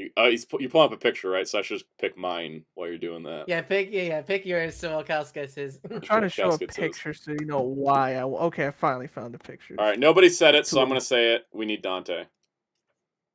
Yeah, I figured he was so obvious. I figured one of y'all would say it. That's why I didn't. You know what's Dante I want, just to make people mad? By DMC. default, he Yeah, needs I to got be the DMC Dante. There was a costume for him in Infinite. I know, but by default- both worlds. By default, And he then, needs to be DMC Dante. All right, let me see your obscure pick, Gauss. So my final pick is Black Widow, but not from Marvel. Obviously, so Capcom. That Right. is her. That is her in and out of. Isn't this the wrestling game from Hack Yes. that Hackar was in? Slam Masters. Slam Masters, yeah. Second All Slam right, Masters. is it in stream chat? Yes, it is. Yes. All right. Also, You can see why I would want her. also, I want to do a hypothetical guest character, even though it'll never happen. I want Terry to just barge in as an Hey, SNK. come on. Capcom versus SNK Yeah. reference. That'd be pretty great. So Black Widow from whatever. Slam Saturday Night Masters. Slam Masters. Yeah, Or just Muscle Bomber, I believe it's called in Japan. there we go.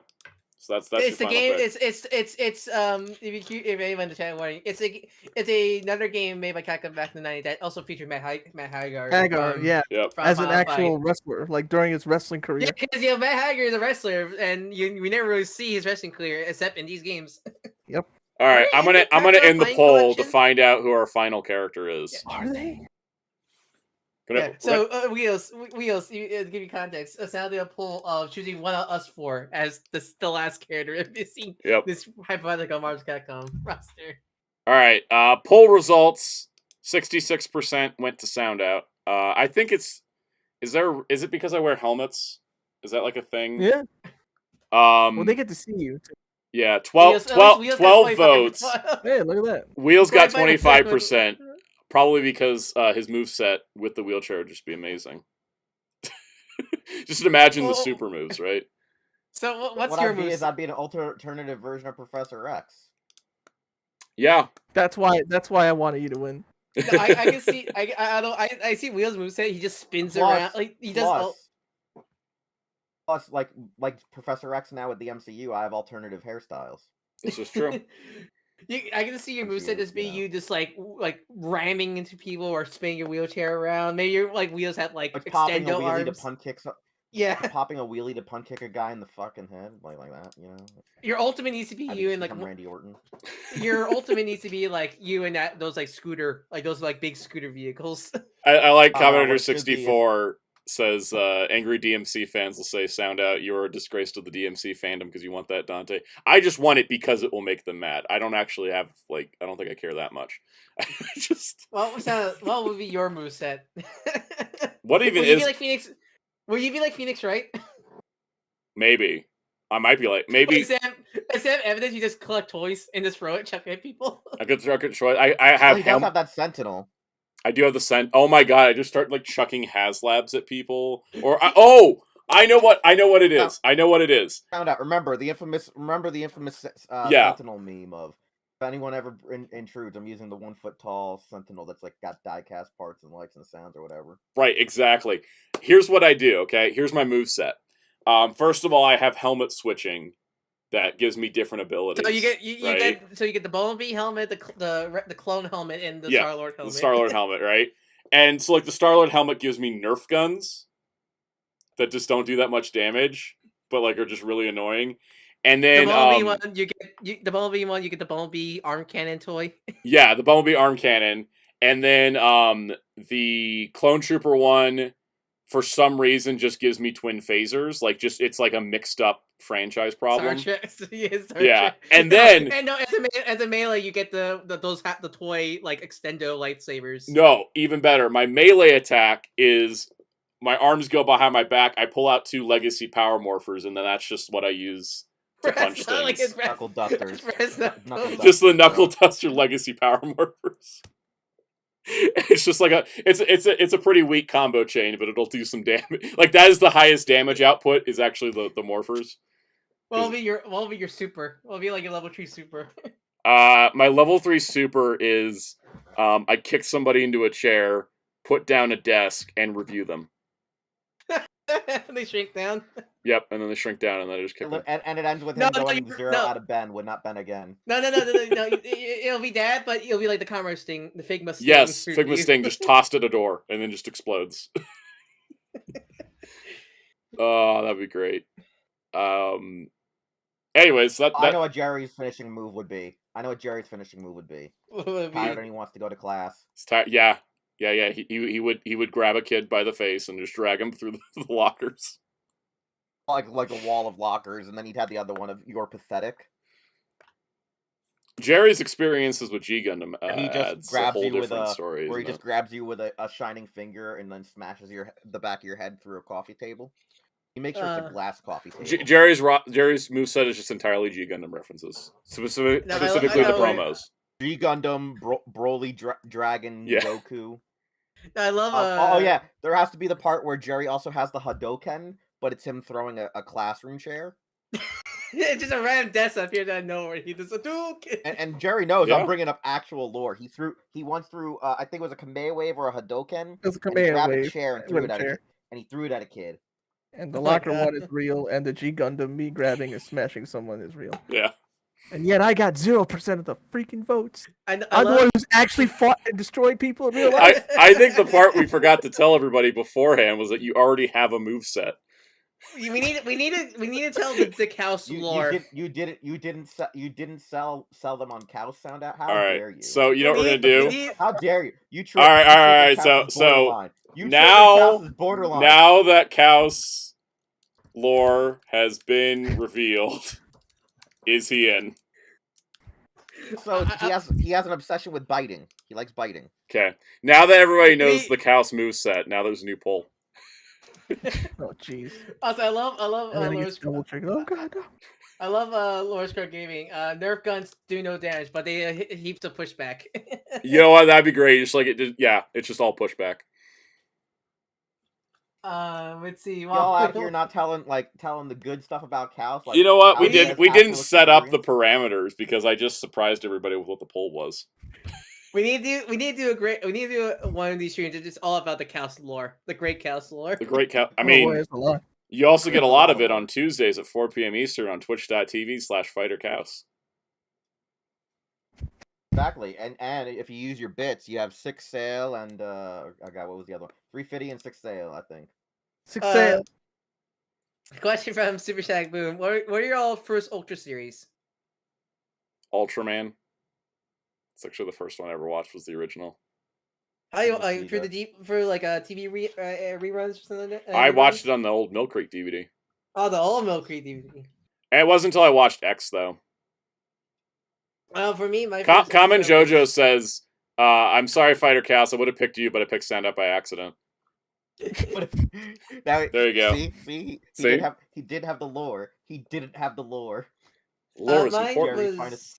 Mine was Mabulus, back with the old YouTube upload days of 10 minutes. Yes. Part 1, the TV Nihon subs and stuff. Yeah. Mine was Tiga, because my dad was like, he watched the original Ultraman, and he was like, "What? I never told you about Ultraman?" No, I must have. And I was like, "I think you did. I don't know." It's like, "Well, watch it. Watch Tiga. You'll love it." And I was like, "Fine." And what about minutes later, his Wheels? dad was like, "Oh boy, what did I do? This dub don't sound right." And what about you, Wheels? What was your first? I am a funny case, super really funny case. And tell your funny case. So I grew up with the TNT syndication of Ultra 7, and I had like 2 episodes of it. And then I think I may have saw an episode of Power once because like it aired on EN9 or HBO back in the day. I don't remember where it aired. I remember seeing like some vague reference to the Kane Kosogi series, but like I had out of context, not knowing what the hell it was. But it, I'm like, oh, it looks like that 7th thing on TNT. And got Foxbox, and at that point, I had already had the internet. So I was, like, trying to get, larger trying to get than life. all of the Ultraman injected into my veins, and then early mid 2000s, Tiba Nihon and Zeranos and them, and just was like, yeah, oh yeah, and Spanish and Portuguese subs and dubs of Tiga, oh yeah, injected into my veins. Like it's a good thing. Like I told Jerry, I used to know Spanish real well because that's the way I got to see Tiga for the first time in its entirety. I think in Vietnam, I remember seeing bootleg English subtitles of Gaia when I went to Vietnam when I was 6. I think I remember seeing those. That was after I saw maybe this on YouTube. But yeah, you remember it's good old yellow broken ass subtitles. No, I think yeah. the most yellow broken ass subtitles I've ever watched were all Sentai ones and Metal Hero. Oh, you should seen some of the Vietnam subtitles of Gao Ranger. I remember those being very Englishy. All right, so so we have our roster. 97. So 92% voted Kaus into the roster of MBC5. All right, so we have let's see, 36 characters in our roster, by the way. Our final total was 36 characters. I think that's either the same or more than Infinite's like complete Yeah. roster. So I'm going to read you out the Marvel side and then the Capcom side. All right. So the Marvel side is Spider-Man, Iron Man, Kamala Khan, Miss Marvel, Ant-Man, Miles Morales, Magic, Shang-Chi, White Tiger, Cyclops, Jubilee, Hercules, Punisher, Star-Lord, Silver Surfer, Storm, Nightcrawler, Robbie Reyes Ghost Rider, and Soundout12. And then the Capcom side is Zero from Mega Man Zero, Leon Kennedy, Tessa from Red Earth, that one guy from that one game, I can't remember the pronunciation of the game. Onimusha, Mega Man.exe, Lady, Unknown Soldier, Batsu, Dimitri, Black Widow, not from Marvel, John Talbane, Monster Hunter, Lord Raptor, Sea Viper, DMC Dante, and of course, Ryu, Morrigan, and Fighter Kaus. I put Kaus on the Capcom side because he knows more Capcom than me. All right, but who will win a fight? Soundout in this fight, Soundout or Kaus in this hypothetical game? I think Kaus sweeps because of experience. Well, it sounds like we call yourself like we call your character. I'm the gag character on the Marvel side. What are we doing? Would Kaus be Shoto? No, Shoto Kaus. Would I? What? How do we categorize Broly in fighters? Because we're talking about him dragging people. Which Broly? Which Broly? If it's Either D-Broly, they call him the bully because he's like a grappler that has armor and rushdown. Some people just call him the bully, that type. The question is, does Fighter Kaus have armor and rushdown? And I'm saying in this specific Fighter Kaus. Do you have armor and rushdown? Do we make this a poll? I'm pretty sure we're making this a poll right now. Kaus has no. He has armor because remember he tightened the strength of his shins to not take a shin kick so easily. Like I did kick trees. He's got armor. He's got armor. Sorry, he's got armor. All right. Well, the polls then for rushdown. Does he have rushdown? I like how the back half of the stream has been Marvel vs. Capcom. By the way, I'm just sitting here drawing my webcomic No, I love this. Has been NBC talk and Kaus lore. Yes. What a weird turn. Let's see. Muteki T says he has less health but good armor. Hey, Soundout. Yes, glass cannon. Any of Deca's photos to put up online so you can show all the cool stuff from the New York show? I mean, if you want, I was going to use Spin Dash's tweets to talk about it. Well, because I was like, oh, we have a few more minutes. I can just roll through this. He got us some better close-ups. Yeah. And the spin around. Now we did see the White King Oger wheels. That we did. We did talk about. You mean everyone? You mean everyone's favorite bad touch Akai Ringo guy? Yeah. He's totally a hero. Yeah, no, he's totally a good guy now. He's totally a good. We did not see him get Ryder kicked by Saber's May. Common JoJo does get credit for starting this whole thing, by the way. We've been on this one question technically for like a half hour. We need to do more these hypothetical rosters Yep. stuff. Dude, if we could do it in advance, make it like a tier list, We could like get pictures and everything too. That'd be fun. Next stream, hypothetical Battle for the Grid 2. It just becomes like a draft pick at some point because we're all gonna want the same Rangers.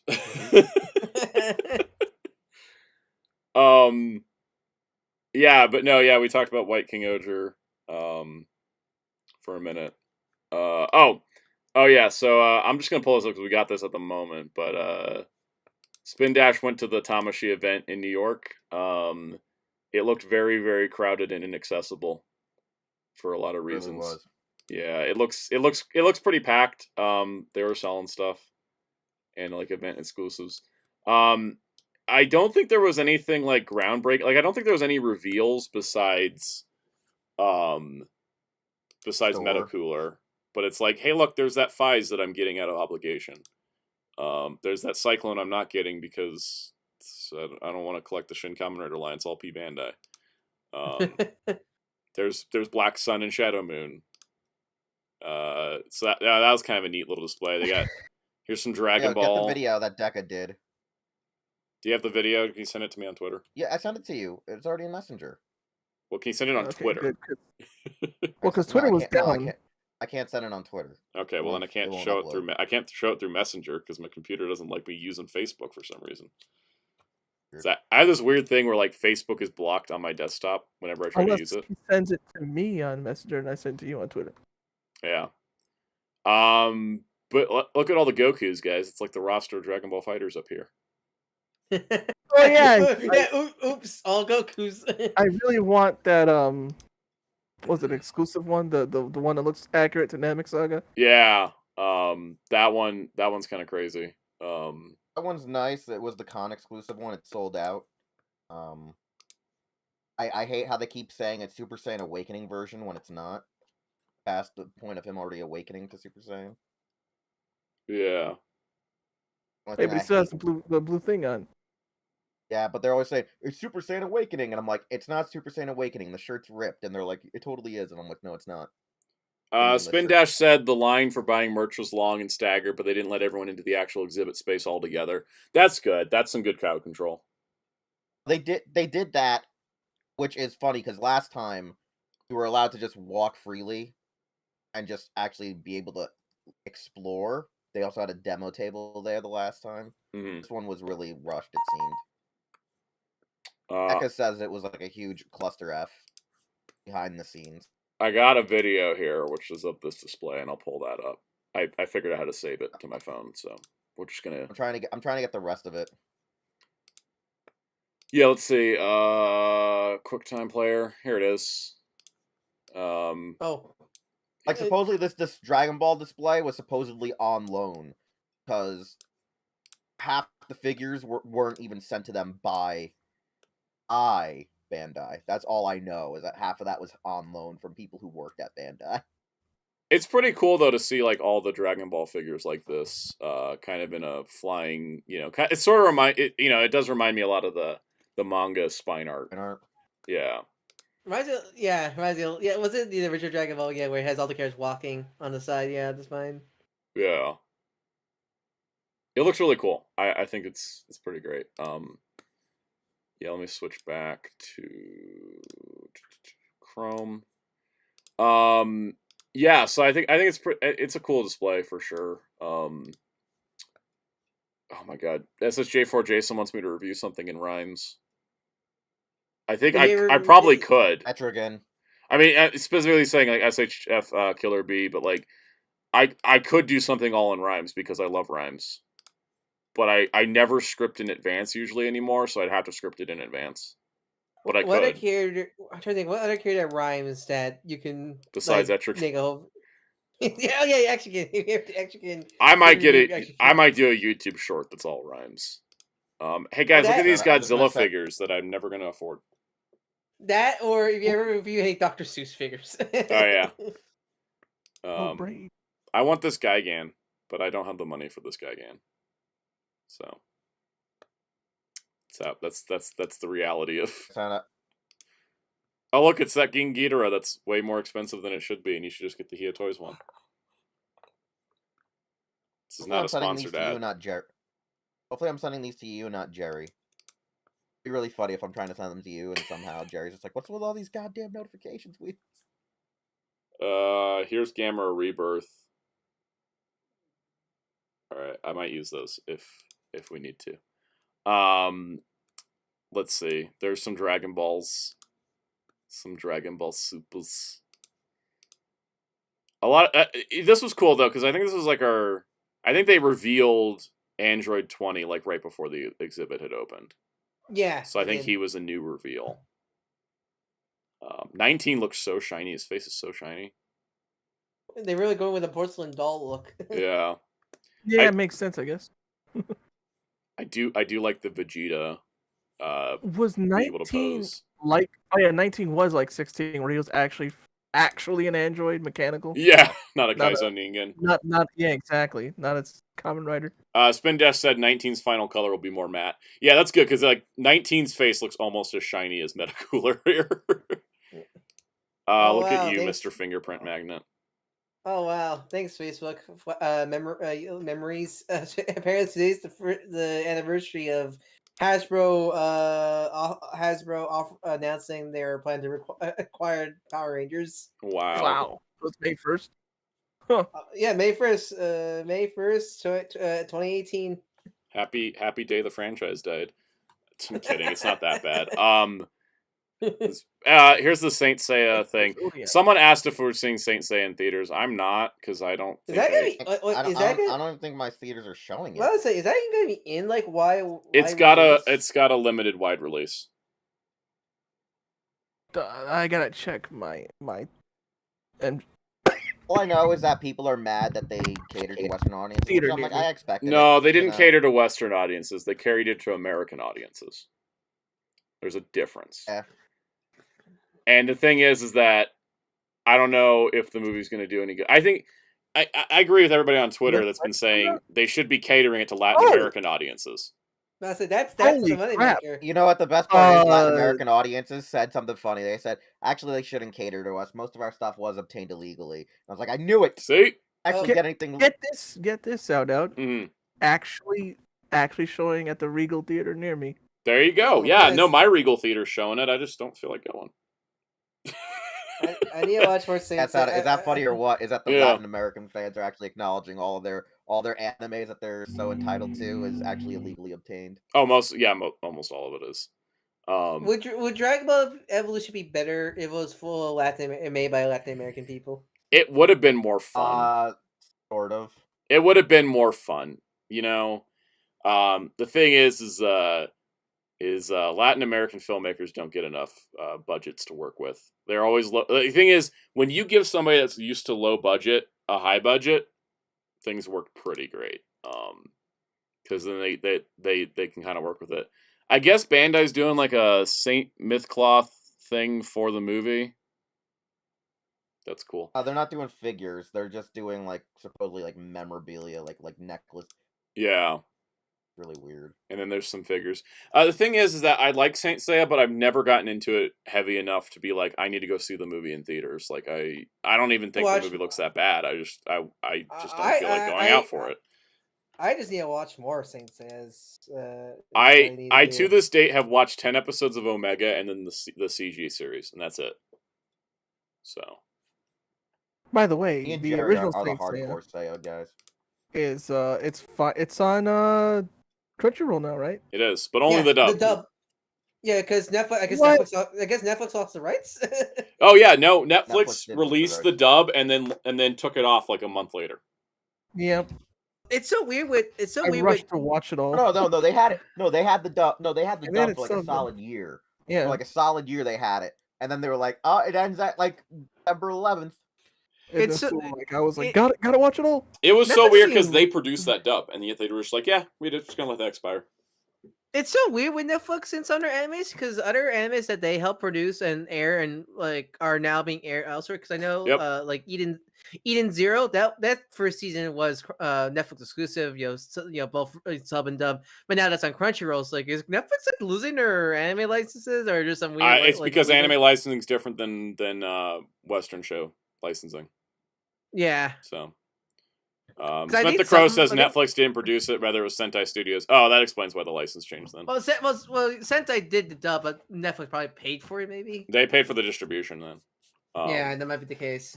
Anyways, there's Berserk figure arts. I don't have anything to say about Guts besides And he they're looks cool. sold out, Oh my but god, they're still figure being arts! bad. Figure arts finally made a horse.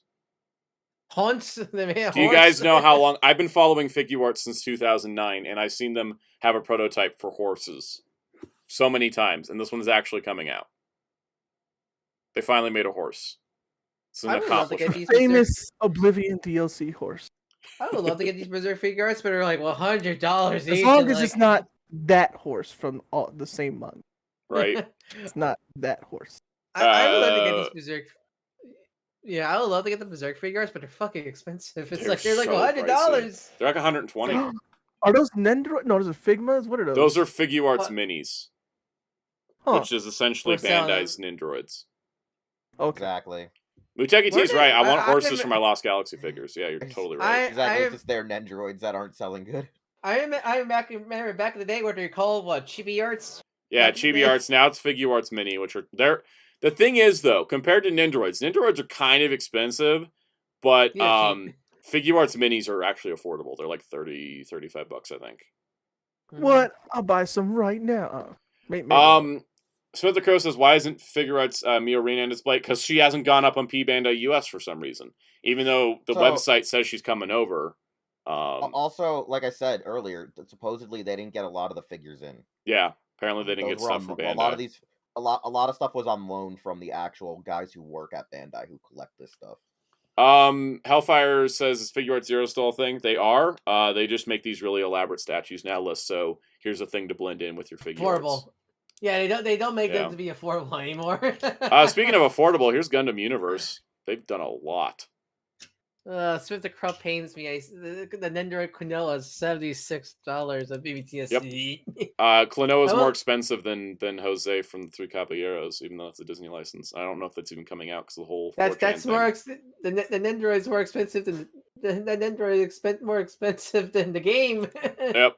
I thought there was going to be a new figure for Chainsaw Man shown here, Chainsaw? but there's not. I There's know, just, 'cause the there's just three Denji- Dingis. There's just three Dingis hitting out here. Power Katana. Yeah, Power They- Katana they and don't three that Dingis. Chainsaw Man, we all know that Chainsaw Man, unfortunately, is just going to be a fad that's going to die out like One Punch Man, right? Well, the thing is that I think the problem is that the anime did the One Punch Man thing of here's 13 episodes and then just stopped. Like, there's no And so- momentum going with the anime adaptation. And the problem is that, so for me, I ordered everybody, but I've been keeping up with the manga for a few months now, and Yeah. it's just, I don't really have the desire to get anybody but Dingy now. Like, he's the only one I actually care about, because, I don't want to say spoilers, but, the manga is very fast-paced, and so I don't think I really got attached to Power or Katana Man that much. Just pick A up lot of Denji. people like them, but I think that's just they like their designs. They've I- got great I- designs, absolutely, yeah. But- I like Here's the how character. I like how Goblin Power is personally. I like how Goblin She- Power is, but I just as the more time I've gotten away from when I was just binging it, the less I'm like need her figure art. You know what I mean? Like I think I like Power, but I don't think I need her figure art. It really depends how much she would be. if it's gonna be a get for me, because I'm gonna get the Denji because I like the collecting all the shonen. Let's go find out how much Power is right now. Is she up yet? She's been I'm up. still pretty pissed that Oh, we're I got not getting Power the Ranger damn still. bike for Black Sun, man. The Black Sun bike is really annoying me. As There a must collector. be because we're getting the cycle, so that must be a specific that bike company thing. Or it's just I'm assuming. Bandai being Bandai. Yeah, Power we're is not gonna get the extra parts for it, $72. but Shadow Moon has his. 72. That's I guess that's not bad, honestly, Yeah. compared to other figure arts. She does Uh, come with a giant hammer. LPH says, so everyone is an a-hole. No, it's not even that. It's not a personality thing. It's what happens. It's that Attack on Titan. People can die any second now. Kind of thing. It's kind of like where I come out of every time I watch a Devilman adaptation. I always come out of it going, the characters I care about is Akira, Rio, and sometimes the girl. I like to say the girl. Nobody else lasts as long. There was one Yeah. adaptation where Miki was actually like really good. Was her name Miki? Oh God, am I blanking? Miki. Yeah. Yes, it was Miki. I think it was Miki. My favorite Devilman character is Demon Lord Dante. Da-da-da. That's someone just asked, are there good KOF figures? And we're like, yeah, it's called Storm Collectors. Yeah, Miki. So I was just looking at the Storm Collectibles. Yeah. As soon as They you get are. the soul figure. Storm Collectible stuff is great. I was gonna say, Storm Collectible is probably the best KOF line. But I was gonna say Miki, Miki from Devilman had a prominent part in Devilman Grimoire, and that was like one of my favorite adaptations because they actually gave her a full character arc. Anyways, so with Chainsaw Man, I ordered all 3 of these, but I'm probably just gonna get Denji and call it a day. Like I'm at that point. I think for me, I'll probably just get Denji and Power, and if they make an Aki, I'll get Aki just to complete that trio. Yeah, because I really want the Shark. I really want Shark, just because I love Shark's design. And that, there we go, back to design. Super Shaddix Boom wrote Storm Collectibles are too big. I don't think they're too big. I think How those big? figures are Oh no, they're 2 inches, huge. 7 inches. No, they're They're 8. They're huge. 8 or 9 inches. They're like That's what I thought. big. They're like about 8, 7 inches. They're like They're That's like why. Mc- That's why they're more expensive. Do I need to go they're grab like Dimitri? They're like McFarlane. I know the other. scale, right? I know some of the other characters are taller, at almost like a foot tall and 10 inches tall. Because I've seen figure comparisons, and I'm like, they're not. All right, everyone, look at this Dyna stuff. I'm gonna go grab Dimitri, who is a normal sized. Let me turn off my camera. I'll be right back. No, they scale. I'm They don't grabbing scale Dimitri perfectly to 1/12. They're like 1/10. How he's grabbing something where I'm like, because I've watched the size comparisons, and like if you take like certain figures, they're about the size of like say a Build-A-Figure Hulk or a figure Hulk. I think it's more of what your personal favorite. Are you a 6-inch collector or 8-inch collector? And sometimes people specifically want to do that. Because like that's the thing is like I get you would want to have like these characters in scale with like say like your Lightning collection, but I don't think it's still too horrible that they're that big. Like anything over like foot tall is ridiculous. Like like 1/6 scale collecting. I mean, what's nice is Storm Collectibles mostly does fighting games. So you literally have a fighting game display right there. They're all like 1/10 scale. Okay, so so I'm back. Here is Dimitri. Dimitri is standard size Storm Collectibles. Here is a Marvel Legends figure for comparison. Yeah, it's like a 1/7 versus a 1/12. Yeah. Do I have a DC Multiverse on the desk? No, I do not. Because like I've seen them compared before. I've seen they're a lot big. Of comparisons. They are definitely big. They are definitely more 1/10 than 1/12. But that's also a factor in their prices because they are pretty huge. I've never reviewed one of these. I have an Ares that I stick with my McFarlane toys because he's like the McFarlane toys. The Injustice Storm Collectibles Ares fits the McFarlane toys scale because he's like 10 inches tall. So. Yeah. But yeah, Dimitri he's a big boy. I regret not pre-ordering Soul when he was out, when his pre-orders were out. But like, I'm gonna go. If they make more Guilty Gear, I'm fully going in. Yeah. And I'm scared. And I'm terrified if they ever do put Tenkin because I don't want to know what the price of that of him is gonna be. Yep. Smith the Crow, I would like smaller ones because the fact that they're packed in with the dragon golden axe really does set back my need to want to like collect them. They showed the 6 Ultra Brothers from the anime again. Jack has been officially solicited. He just like Taro. Jack Retail. is a regular release in the U.S., but he is a regular release that is $105 because he is huge. Comment C4, you want Marvel's and Capcom in figure form? Jada Toys, Capcom line. Yeah, I think summer bleed. So the Street Fighter figures are now showing up in stores, right? yeah, they're starting to come out. Those are 6-inch figures. So those are, if you want a Marvel's and Capcom, They're display, pure those 6-inch. Like they will fit your Marvel Legends. They're I'm really looking size. forward to get those. No, I see those figures look amazing. Mm. When I see videos of. Anyway, so now that Jack's been announced and solicited, I imagine Ace and Sophie are not too far away. When we're getting Maria, who knows? Yeah, big old maybe. I don't care about Ava. Oh yeah, Bandai was like, hey, you know those cool Spider-Gwen and Miles Morales figures that you've been thinking about? And I'm like, yeah. And they're like, well, Are they here's one available you to have buy? to buy. Oh yeah, are you gonna get the Miguel? I mean, of course I am. This isn't a question of if, it's a question of when. As in, when is the US pre-order going up? because I'm pretty sure this one's more movie accurate because Tomorrow Legends probably based on concept art. Yeah, the Marvel the current Legends one. doesn't have the Tech Greebly stuff on it. What's funny is the basic figure does. So that must be like a So- very year. So that means the Marvel Legend was in production first, or Yep. they missed. I or mean, the Marvel budget. Legend is been floating around for months, leaked. Yeah, the Marvel Legend doesn't have all this Tech Greeble stuff that's on him, which is in the movie. The basic figure does. The 10-inch doesn't.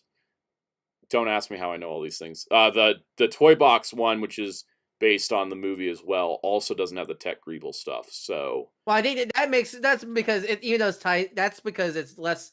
It ties into Yeah. the movie, but it's supposed to just be a $20.99 for. The Toy Box also, collection. he does have the I don't think there's a better shot of it. He does have the wrist gauntlet that lets him slip universes, like we saw at the end of the first movie. Back before he was wide. Yep, and it does look like his back does have a split in it, so I imagine he's coming with the cape. They just didn't have the cape ready for this display. Yeah, 'cause he does have the cape in the movie. Just Yeah, but it does retract in the movie. And since Miles and Gwen came with unmasked heads, I expect an unmasked head for him as well. Animated Oscar Isaac. Yes. So is there anything else before we wrap up? Because we're. I mean, we're pretty much. I mean, there's a Star-Lord and Rocket Marvel Legend. Oh yeah, those got announced. Right? I think Yep. those got announced the same day. Yes. They're a 2-pack. What's funny is I've been asking the question, why does the Marvel Legends Star-Lord come with these new blasters that don't match his old ones, even though in all the trailers we've only seen these original blasters? But then I noticed that in this 2-pack, Rocket has the same blasters matching, so I'm sure it's some kind of sequence in the movie. And the figure art comes with both. I don't mind the Marvel Legends not coming with both because I have enough of those guns hanging around. I got enough Star-Lords. And then lastly, Willem Dafoe Green Goblin, where for some reason they're like, let's give him 2 neutral expressions instead of any crazy Willem Dafoe heads. So that's a bummer, but it looks cool. Yeah, it looks like the Willem Dafoe sad frown face meme. Pretty much. And yeah, I probably would have bought it if I was buying the other figure arts if we hadn't lost the Andrew Garfield heads. But that's the end of that. I story. mean, for people, Yeah, for those Marvel Legends that's people, still nuts. I mean, for them Marvel Legends people, there's probably who knows if we're gonna ever get No Way Home, the other No Way Right. Home figure arts. I did not end the poll, but the poll 82% says yes, Kaus does have armor and rushdown. So That means I don't have to stream tomorrow. I don't know. that means if someone tries to tell you have to stream, you can just armor and rushdown them. I think we're pretty much done here though. We ran over because we were talking about stuff. You know, it happens. Any final questions? You have the next 65 seconds from right now. I'm not starting a timer though, so if I cut it early, that's just because I'm oblivious. I would do it. Me? I think it's time to plug things. I was hoping Wheels would chime in after that. But I said, I'm me? That was a question. You are I you. did not even hear you originally.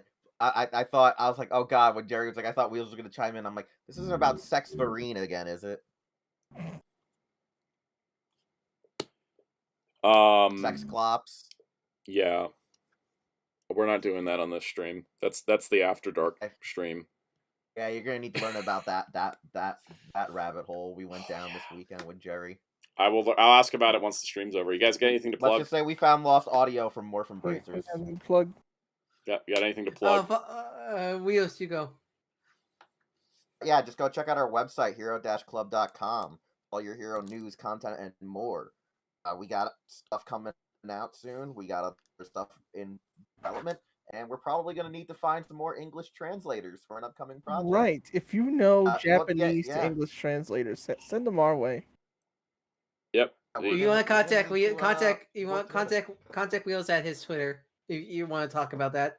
Yeah, we're gonna have to figure this out because we're also probably gonna go recruit a bunch of old fan subbers to help us with the project. Possibly.